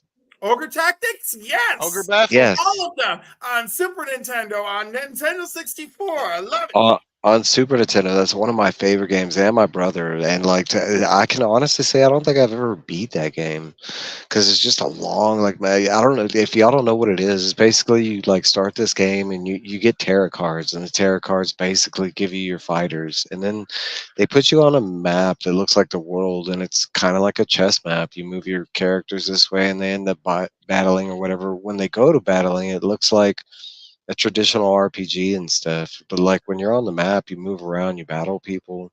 It was such a fun game. But you're talking about like, that might be the answer to my question. Like the game that we spent the most amount of time trying to beat would probably be that one. I don't think we ever beat Org Battle. I spent a hell of a lot of time on that one, and I did beat it because, of course, it had some of the most wonderful things about an RPG, like keep killing stuff to level up. Making your character stronger. There were a few nights where I just remember that it was just like, I remember 1 week I was just grinding alone every single night, just grinding and grinding, trying to power up because I was like, oh, we're at this temple, we gotta this dude up, and I'm like, I don't have anything to do.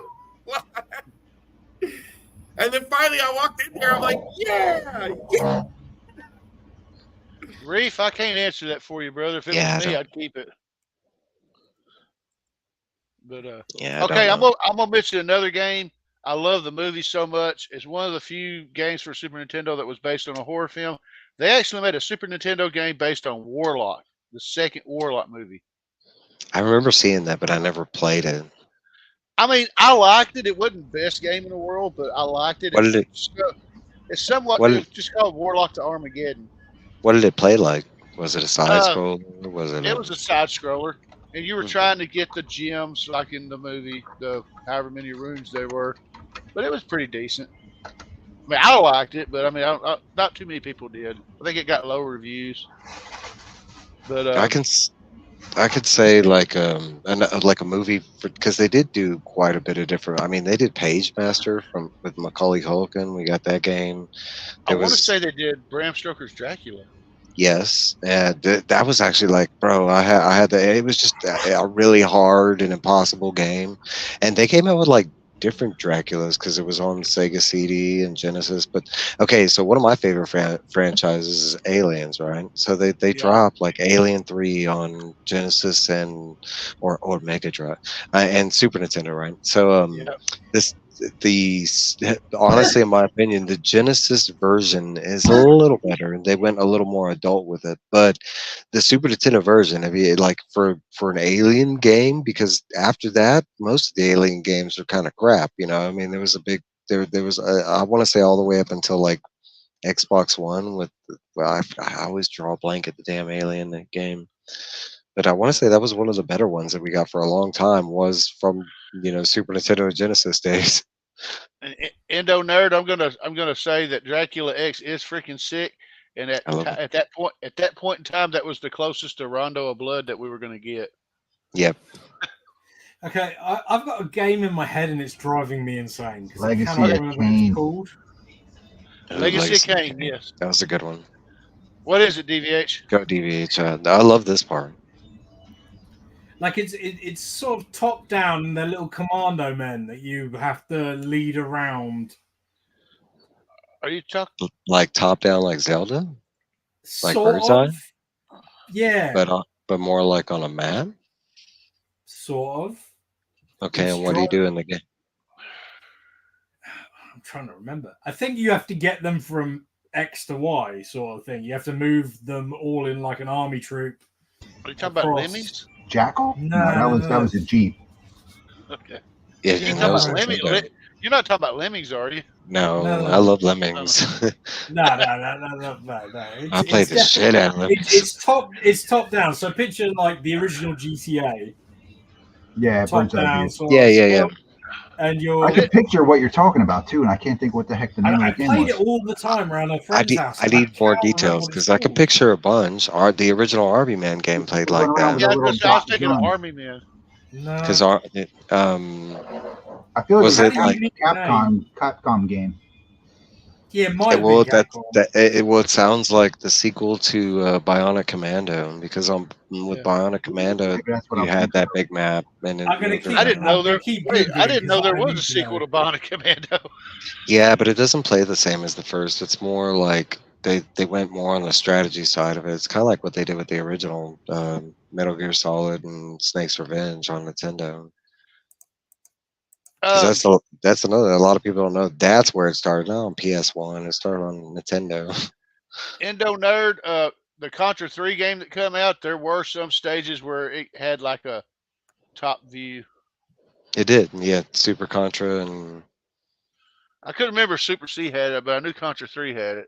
Super C does have that. I think it's like the third level where the whole dynamic of the game changes, and instead of side scrolling, you literally it goes into 3D and you go up. Okay.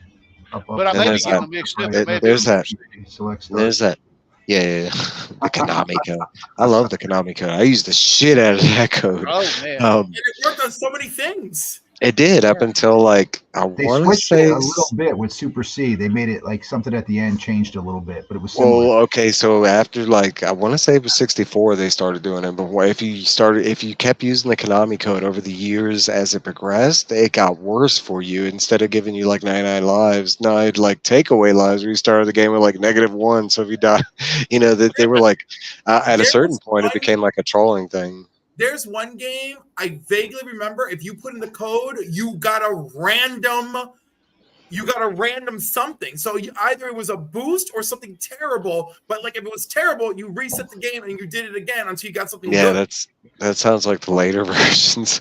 Yeah. Because on NES and Super Nintendo, I want to say the Konami code gave you nothing but good things. Like it was all like extra lives or stage select or Infinite like life, infinite stuff like that. But I want to say it's either like PS1 generation or 64 generation is when they started like trolling people for using the Konami code. At that point, they were like, "Okay, we gave y'all like 20 years. This is."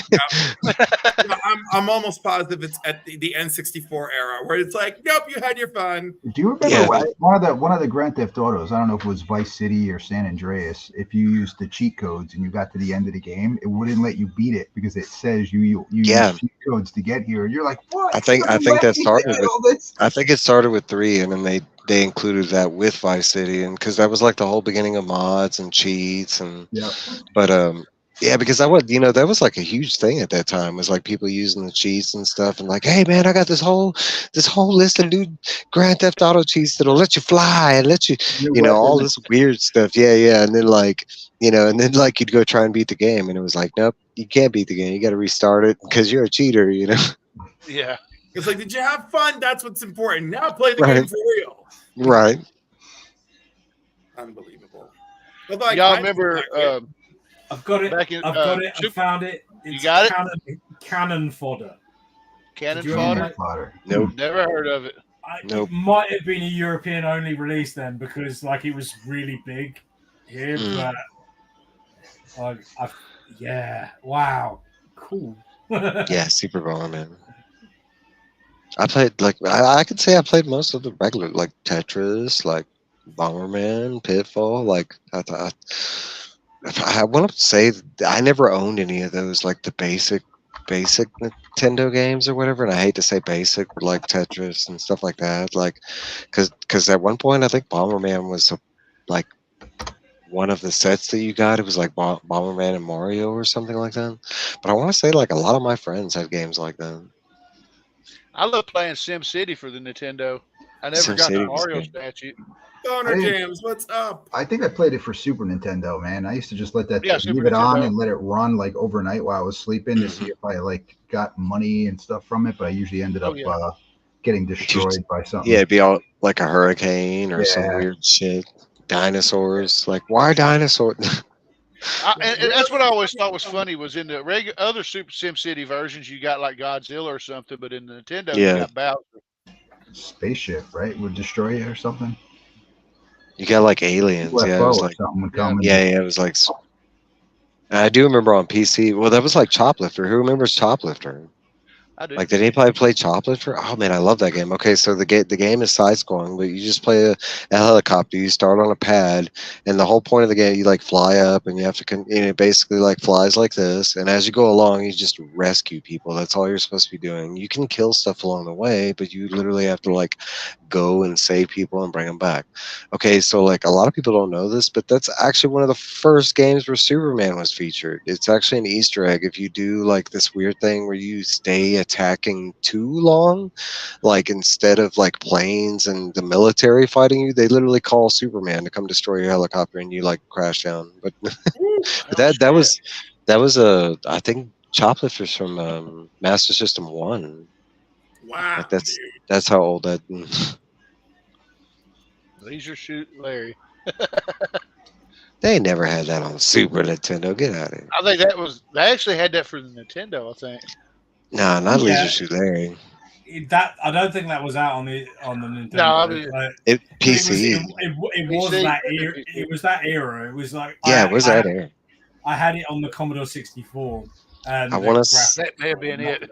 If I had to say like Leisure Suit Larry, like for Super Nintendo era, would have been like part 4 or 5, like the later, it was already.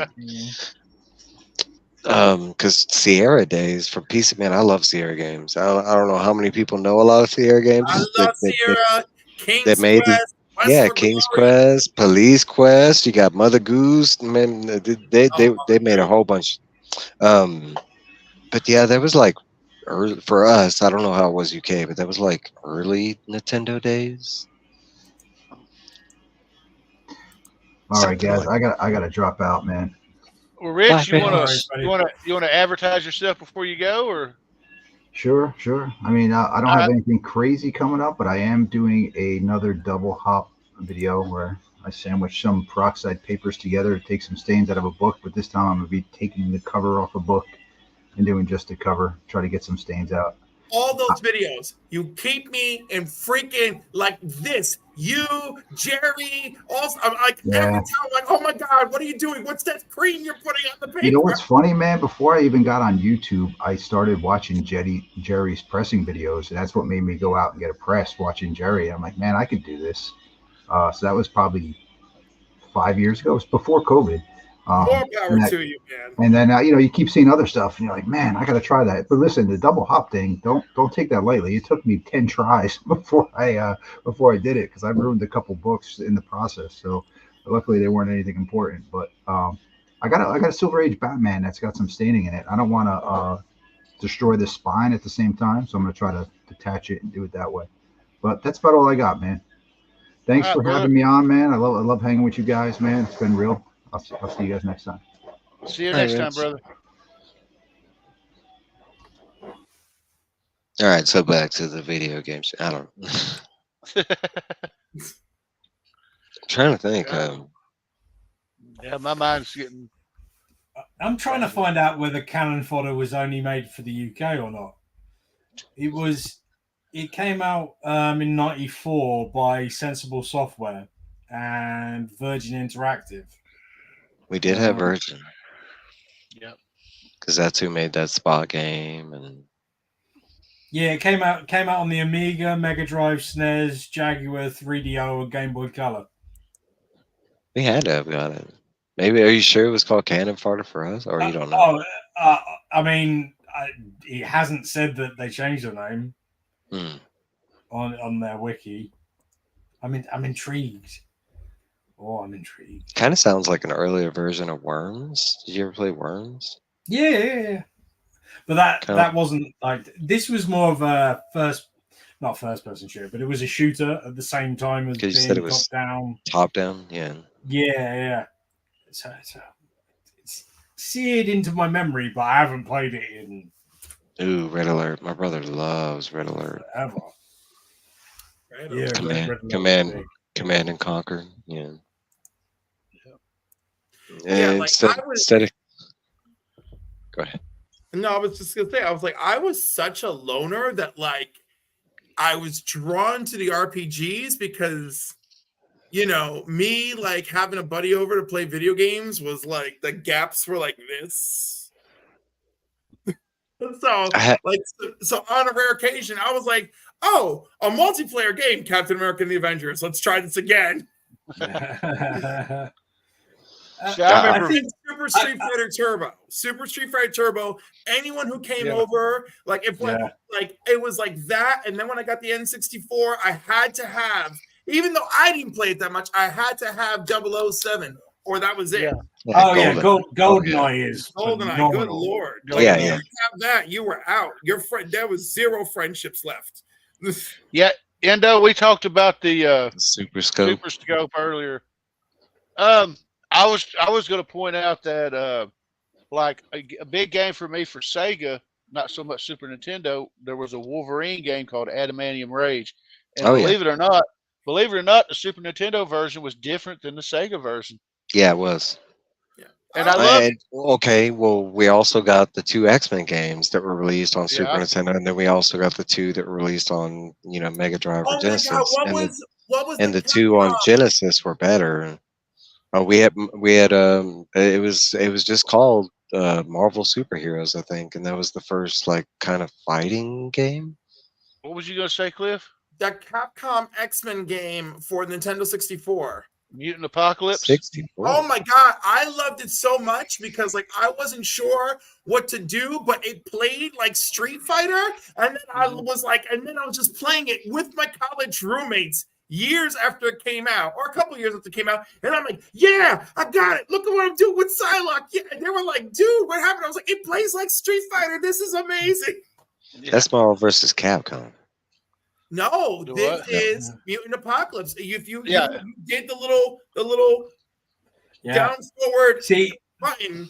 And every beat 'em up I've played since Street Fighter and Mortal Kombat, I essentially do the same button movements they And pretty much have this. yeah, it's gonna work. Like you know, it's gonna work in some way. But Mutant Apocalypse is a beat 'em up side scroller, and like I was shocked that was the trick. The trick was do Street Fighter moves, and I was like, oh, okay, and then forget it. I was losing my mind. I'm like, we're beating this game tonight, guys.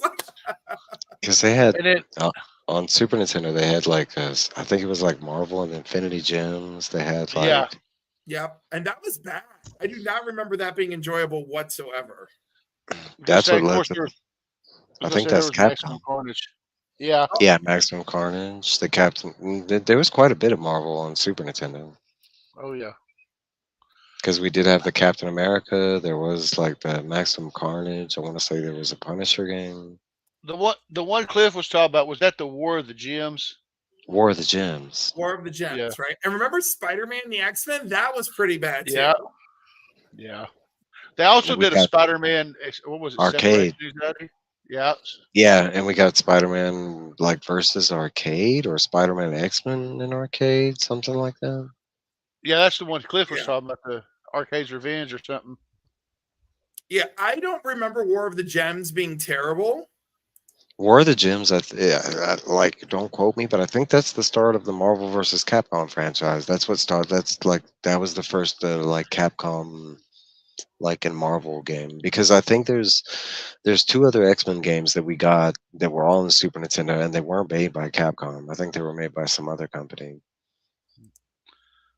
Yeah, but I want to say like that's what, because 64 is like none of the games were side scrolling on 64. 64 was all 3D grad, like all the box looking like that was like Mortal Kombat 64. It was, they all looked cubish and it looked like Virtual Fighter. New technology. Look at the cubes. Yeah.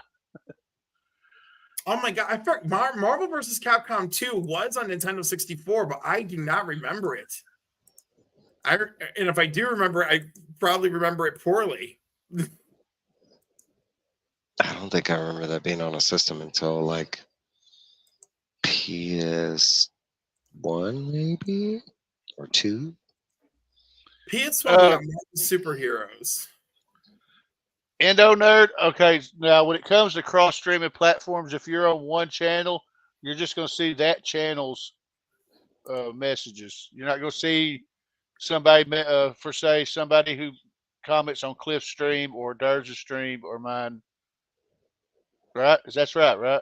That is correct. Yeah, yes. when they cross-stream. Yeah, the only way. Yeah. Yeah, Neo Geo. No, that was a whole different beast. I mean, Neo Geo was there for me from Nintendo to Super Nintendo. I didn't know a single person that had a Neo Geo. Like, I think they just didn't. I was going to say, I think the Neo Geo had a great concept in theory, but it just wasn't. I don't know, was it applied correctly or? Well, it was expensive. It was expensive. It was like triple the cost of all the other at home. Did anybody have a Jaguar? No, I didn't have a Jaguar. I did. My buddy who had the Jaguar also had the Neo Geo. He had everything. Right. I never had the Neo Geo. The only system that I can remember not owning is the Panasonic thing that came out. And it was like and I think it was called the 3D or whatever. We never had that, and we never had the like any kind of Neo Geo cabinet because they've made several over the years. Wasn't the Neo Geo one where you plugged in your little thing in the arcade? You could come home and plug it in, continue. Again, only the rich kid in class had it. The one rich boy. I only had one friend that had that, and honestly, he was a drug dealer. He was and he was like cartel drug dealer, not like low level. Right. Yeah, I was gonna say I never had a Neo Geo or 3DO, but hell, I didn't even have a Jaguar or a Saturn. But I didn't have a Jaguar once in a shop. That's the only time I've seen a Jaguar. We actually had fun on the Jaguar. Like a lot of people talk shit about it, but like I mean, and the controller was really weird, but still, how you played it, it still worked the same function. I mean, it was just the big bottom part was on the bottom. So I mean, the controller part. I can remember when Alien versus Yes, Predator came that's the out. game. Yeah. Oh, it was Like so good. the hype was real, man. Like everybody was up for it, and then it came out, and everybody was like, "Yeah, it's not good." It was good for that time. It was good for that time. I remember that being one of the ones. I mean, there was some, like, I want to say that it was like the darkness was a big factor in that game because everything was green. It was like green and black. Like, no, but I want to say that's around the time where like the Alien and Predator games just started to like, downcline and what they gave us kind of thing. But no, there was a couple good like Atari games because there was Primal Rage and that was like the real arcade port of Primal Rage was on the Jaguar. I think that's the reason why we bought the stupid system was Primal Rage. I'm gonna be honest. I never had a Primal Rage would be the Jaguar, reason. but I always considered getting one because I knew they had a Highlander game for it. That I I don't didn't know know. about that. That's Yeah. interesting. Okay, so I've got something even more obscure. Did you know anybody that had a Virtual Boy? No, but I okay. forgot. We kind of did and kind of didn't. Like, I want to say we had one and we got one as a family and we all like played it and instantly I think it went back the next day because none of us liked it. Like, I want to say it was a Christmas present. It was like, I know it was either me or my brother that got it. And like, I want to say it went around the whole family, like aunts, uncles, like grandparents, and everybody was like, no, not for me. I'm gonna tell another story. This will betray my age. They had one on display at my local Blockbuster, and I said, "Well, let me give it a go." And I started playing it, and I went, "Nope, nope, nope, nope." It wasn't that. It actually, because I remember they'd got us like 2 or 3 games, and I want to say one of the games is Mario Brothers, and that was actually kind of cool playing on the 3D. And the old school Mario Brothers, not Super Mario Brothers. But I want to say the other 2 games is like a fighter game, which kind of played like Star Fox. It had the wiry frames and stuff, and that one wasn't so cool. I want to say they did have a shooter game, and that one was all right. The problem with it was, and the biggest problem, if they just would have gone around this one problem was it was stationary. You literally had to like set it on something and it was like you had this much space and you literally either had to like stand there with it or you had to like lay on your belly to be able to play it. Like it was so because the stand that it came with was literally like that tall. It was like smaller than like a tripod or whatever. It was so weird. I remember seeing the photos in all the magazines at the time and being like, well, this seems awesome, but also really bad looking. And then it turned out everybody said it was all really bad. I want to say that was the biggest drawback of it was like you couldn't play it for long period because it was so weird to like, you either had to be standing like right in front of it or you had to be laying on your belly. Okay, I want to bring this up. My brother Jeremy's in the chat. So he loves Chrono Trigger. So I want to take a minute and I want y'all to tell me what y'all think about Chrono Trigger because me and him both agree that it's probably one of the best games for the Super Nintendo. But what do y'all think? It's one of my faves. I mean, it's definitely a classic. I've actually gone through the game and gotten every single ending. Like I spent the time even getting to like the extremely hard one where you go fight him like early on in the beginning with no powers and try and beat his ass. No, I mean Chrono Trigger was dope. Like that, when we got a sequel. I don't know if y'all know this. We finally got like 25 years later, 30 years. They finally gave us a sequel. But no, Chrono Trigger's dope. Yep. It took 5 billion years, but there you go. Yeah, exactly. Yeah. I know that I played it. I can't remember a damn thing about it, honestly. Like it's like I know what it was and everything, but I know somebody because I don't think it was released here. That would be the first thing. I think one of my friends had to import it, and because your cartridges were different, so they had to get the adapter thing to get it to play. I think either that or whether it was Secret of Mana. Or I don't know. I definitely played Secret of Mana as well. Secret of Mana. I know. Thanks to somebody, my brother, I can play Chrono Trigger on here. He put it on here, and I've got the port. I got the port that came with Final Fantasy Chronicles for the PS1. Yeah, that's cool. Because if you try to go out and get a original Super Nintendo cartridge, you're gonna spend some money. Yeah, especially on Final Fantasy. or Chrono Trigger. Chrono Trigger shit, like just for the cartridge itself, it's like $100 game. Yeah, it really like, is. No, but Chrono Oh, Trigger, here we go. you start off at like a market. You start off at a market. Yeah, it's same artwork from the Dragon Ball, Dragon Quest, and all that. My brother Jeremy is a massive Dragon Ball fan. He's got every iteration of the show that's been out on DVD. The only property of his that I've never touched is Dragon Quest, and I've always wanted to. I have like the first 3 games, and I have like the redone versions of them, but like, and I'm talking about the 8-bit, versions of Dragon Quest. But like, it's such a horrible game. Like when you compare it to like Final Fantasy or something like that, it's just like No, it was crazy, and you had to be careful, like what corner you turn or whatever. Yeah. I remember I was killing slimes forever to level up because I was like, I'm never gonna be able to beat that mummy dude if I can't kill these slimes. You start getting in the black slimes and the red slime. No, it gets ridiculous. No, and the black slimes and the red slimes deadly, and I was like, what is that? But I did finish that game. That was one of those games where I'm like, I am gonna stay on top of you. This is happening. I think that might have been my first RPG that I went nuts, where I was like, I'm like, no, we will finish this. All right. Other than Zelda, I guess. Legend of Zelda probably was the first time I was like, no. And I don't know why, but every time when somebody mentions Secret of Mana, I always think of Illusion of Gaia. Illusion of Gaia was all right. It's different Yeah, I game. mean, I liked them both, but for some reason, when somebody mentions Secret of Mana, I automatically think of the other one. Secret of Mana is the better game. What do you call it? All right, so one that no one brought up, and I can't believe no one brought up this game because was I fixing to bring it up? I don't know, but I'm gonna beat you to it. But nobody, including Durs and Rich, nobody brought up this game. But Donkey Kong Country. No, none of y'all played that? No. Watch the replay. Watch the replay. Yeah, watch the replay. Like, it's definitely brought up. I'm not messing with you. All right, so like none of y'all spent any time on those games? Like Diddy's I mean, you're talking about on Super Nintendo, we got 3 games. The first game, I played the hell out of that game. Like it was the thorn levels in 2 still give me PTSD.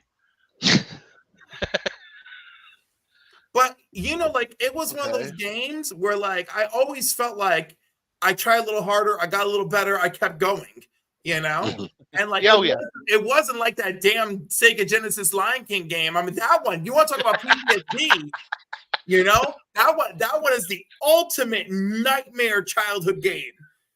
It's like Simba will not live to be king because this game is too damn hard. It's not happening.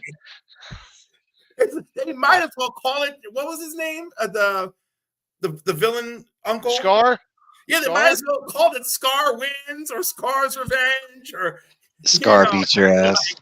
Scar's gonna whoop your candy ass. Scar takes your virginity. Yes, your mental virginity. Scars gay ass scars you for life. Like that really. Scars you for life. I get it. Because I was like, I can't get out of this pit. I'm getting run over all the time. Be like, wait a minute. Why did this game come with a tube of lotion? Because you about to get screwed. Yes, for real. It works. Oh, I forgot to point out the stuff I did. I adopted a little dog. Oh. Stitch. Yeah. Had to keep. Trying to think if there's any other Super Nintendo. But I was going to mention Earthbound. Earthbound's great. Oh man, I can't believe I didn't talk about that. Yeah, nobody talked about Earthbound that I know of. Mother, I love that. I forgot who it was. Somebody mentioned it in the chat, but I love that whole franchise. The only one I haven't played is Mother 3, and I'm hoping that they announced it for the Japanese Switch, but they didn't announce it for us. But I recently went back and played like the NES first one, which is called Mother, and then Earthbound. But Earthbound is such a weird and crazy ass game. It's so fun. Yeah. I'm looking at it and I'm having very weird flashbacks. Did they make Lethal Enforcers for the Super Nintendo? I knew they made it for Sega. I want to say yes. It feels like it. Like I want to say that was one of the light games we did, because there was quite a bit of light games, because we had those like red and it wasn't just Super Scope. Yeah. I forgot Ness was in Earthbound, but I remember playing his game afterwards. Most people know him from Smash, from Super Smash Bros. No, that would be now, but I know him from way back when you're like running around that little neighborhood trying to do stuff. Yeah, that's Earthbound. Yeah. Yeah, that game is hard as hell, but it's weird. It's weird as hell too, because it's like the enemies in the game is like hobo with a stick, you know, or UFO or robot man. Actually, the robots in the game are the things you should stay away from. But like at the end of the game, you fight like some weird fetus, like that's the end boss. It's a weird ass game. It was a weird ass game. And I did play a few wrestling games, but there wasn't that many. Oh, I did too. Actually, during that time, I was playing. What the hell? You can't do that. No, Whoa! Wait a minute. That's like DVH reveal. Oh my goodness. That was not DVH. That was some other dude. Yeah. Maybe it was a different Mao. Please adjust your. See, there you go. You? Oh, there he is. Who are you? Where's DVH? Oh, there you are.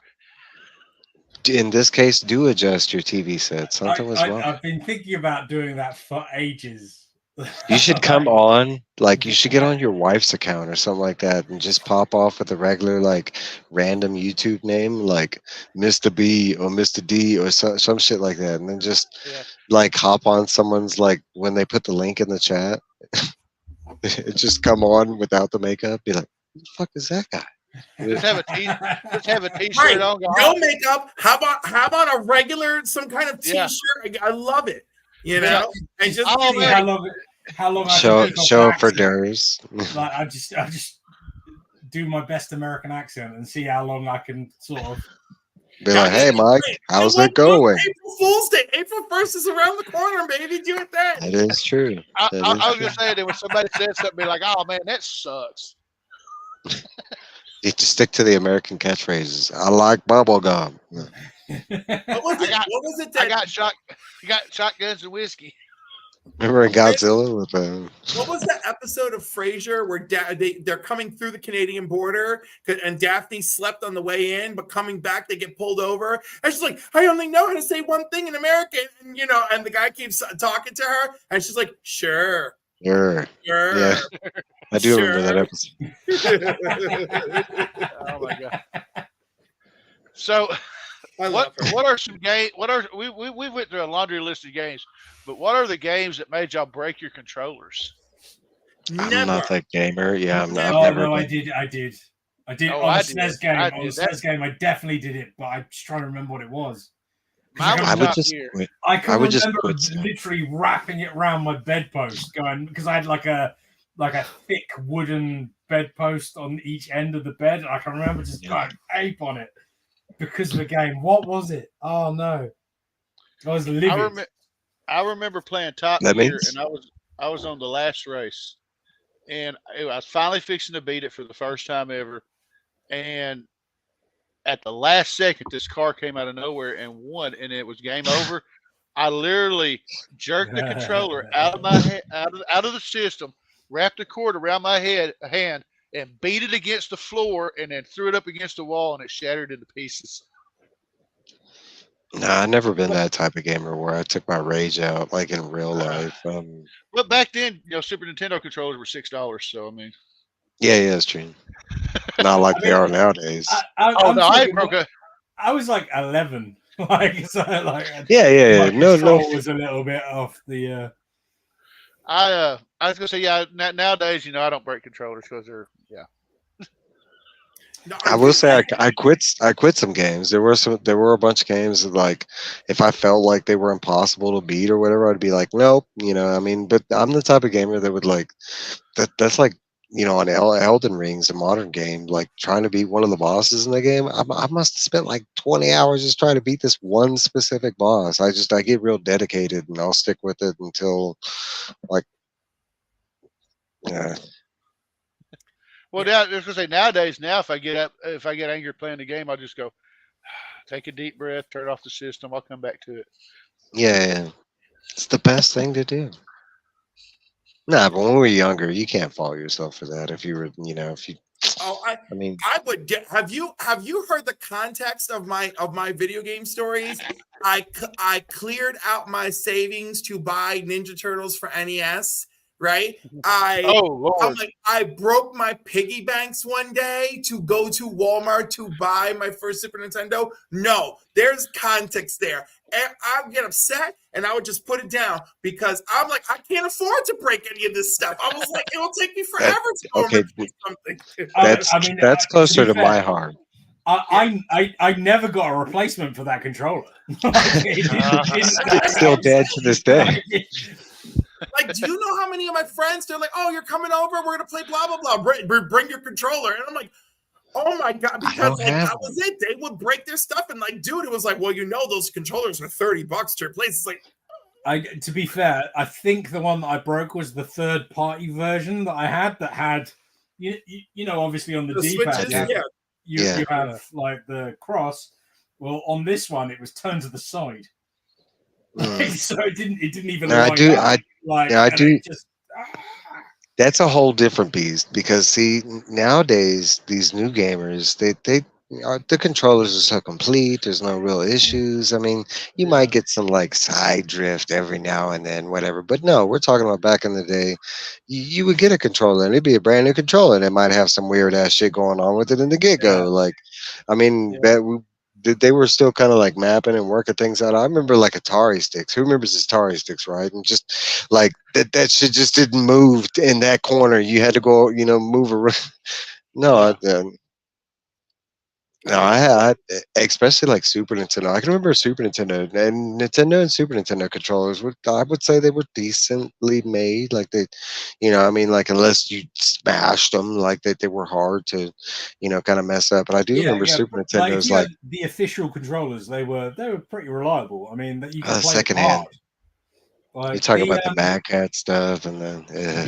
The like if you think about how you used to play Street Fighter 2 Turbo, like you would bash those buttons and no, that's a whole different the buttons just went out. I even on the Super, that's what I was mentioning, like even on the Super Nintendo, the real controllers, like if you were just straight up playing fighting games, now your buttons would go out, like the X, B, Y, you know. I played Super Street Fighter 2 Turbo incessantly. My controllers were great. You know, and in fact, it was my friend who most often said, "Don't forget to bring your controller." He loved Super Street Fighter 2 Turbo, but oh my god, he would throw a fit if he lost, and that's how he lost his second controller in the first place. I want to say, from remembrance, for me, it was because I was a bigger Mega Drive or Genesis fan over Super Nintendo. I like both systems, and I didn't have the drawback like where I couldn't play either. But as I remember it, like Genesis had more their controllers were faulty. Like compared, that was like the one drawback. I remember like Genesis controllers, like, and it wasn't even the first option that we got because the first option just had the ABC. Now it was when they implemented the like XYZ buttons. Like I remember the 6-button pad was and I remember those quite a long while after as well. I mean, it took a while to get that. Yeah, it was like 4 years after launch or something. They started going with the 6-button thing. But I remember those controllers like wearing out really fast. I remember somewhere in tear with the Super Nintendo, like the R and B button, stuff like that, like the left and right shoulders. Yeah, that's cool. Well, y'all, we done surpassed the 2-hour mark. This is probably the longest running episode we've had. That's pretty cool. I mean, my wife's in Nebraska, so I mean, I can hang out as long as y'all want. But anyway, I'm gonna take a minute. We'll go around the horn and shout. We'll see what's going on with everybody. We'll start with Mike. I guess we're gonna start with Mike, man. What you got coming up, brother? Crap. I have I gotta remember all this stuff, remembering no. All right, so on March 2nd at 7 p.m. Mountain, I think it's 9 p.m. Eastern. I always forget the times. But we're doing our part 2 of the Stephen King read-along live discussion where you can come along and talk about the book. We're reading pages 179 to the end, or Lady of Shadows to the end of the book. But yeah, come by and talk to us. You love Stephen King or love Dark Tower. But me and Trev on Sunday nights at 8 p.m. Mountain, 9 p.m. Central. I don't know, I always forget that. I'm not good with all the damn time zones. But that's all I Well, can do. it's pretty hard for me to work out when stuff happens. That's where it gets I'll be even honest, weirder trying to look up stuff from like across overseas. So I can't even imagine the pain that you have to go through trying to figure out like. Well, that's genuinely why I miss stuff sometimes, just because I can't work it out. Dude, me trying to keep up with you guys, like Triple G, I'm just like, oh no! I was like, when is this on? Yeah. I'm like, where are you? Well, that's like the WWE thing, you know. They're going to say, get up at 5 o'clock in the morning and watch Elimination Chamber. Bullshit. I watched the replay. I mean, I literally have had a life's worth of watching WWE pay-per-view starting at 1 a.m. Like, bear in mind, every US pay-per-view started at 1 a.m. That's how, like, as a kid, you'd get up in the middle of the night and you'd watch it all. Yeah, crazy. You didn't have replays back then. No, not back then. No. Well, I mean, you could video it. I did do that. What time is it? Did you like usually make an event of it? Like, all right, guys, we like so and so ordered it. We're gonna sleep over there. But when I was older, yeah. But when it was just me being a 16-year-old nerd, it would just be me. Like, yeah. It was. What time is it? It is currently 2:10. Yeah. Well, you are a night owl. Indeed. All right, Cliff. Tell us what you got coming up. Okay, Sunday nights, the Council of Comics. We're doing the third Batman. We're doing trilogies this year. So Sundays, it's the box office and movies we've watched. So we're doing The Dark Knight Rises. So that'll end the Batman trilogy, and then we'll start something new the following week. Monday night, we've got Land Before Time. Yeah. Oh, Land Before Time. Yep, there you go. That's the trilogy that I want y'all to focus on. Steven Spielberg, Land Before Time. I'm so mad at you for giving me a series of tearjerkers. The first one still makes me cry, you son of a. It's good. So Littlefoot. Come on, man. I can't. The first one, I mean, I probably will, but the first one still makes me cry. So, like, right. So, Monday nights, Keys and Hot Comics. Oh, Papa Wheelie should be joining us tomorrow for Batman. C. Bizzle should be joining us again for Keys and Hot Comics on Monday night. And, of course, Monday night, this is the end of the month. So, this is your last chance to get a duck. We're going to have 2 duck races. We're going to have 1 prize for our 750 subscriber celebration and 1 prize for the month. So that's going to be very exciting. Look forward to that. And then Thursday night, it's officially the end of the month for me, and it will be the last session of Crisis Quest for this month. And then next month, I'm just going to try and schedule 1 group per week and see how that goes. All right, DVH, what you got coming up?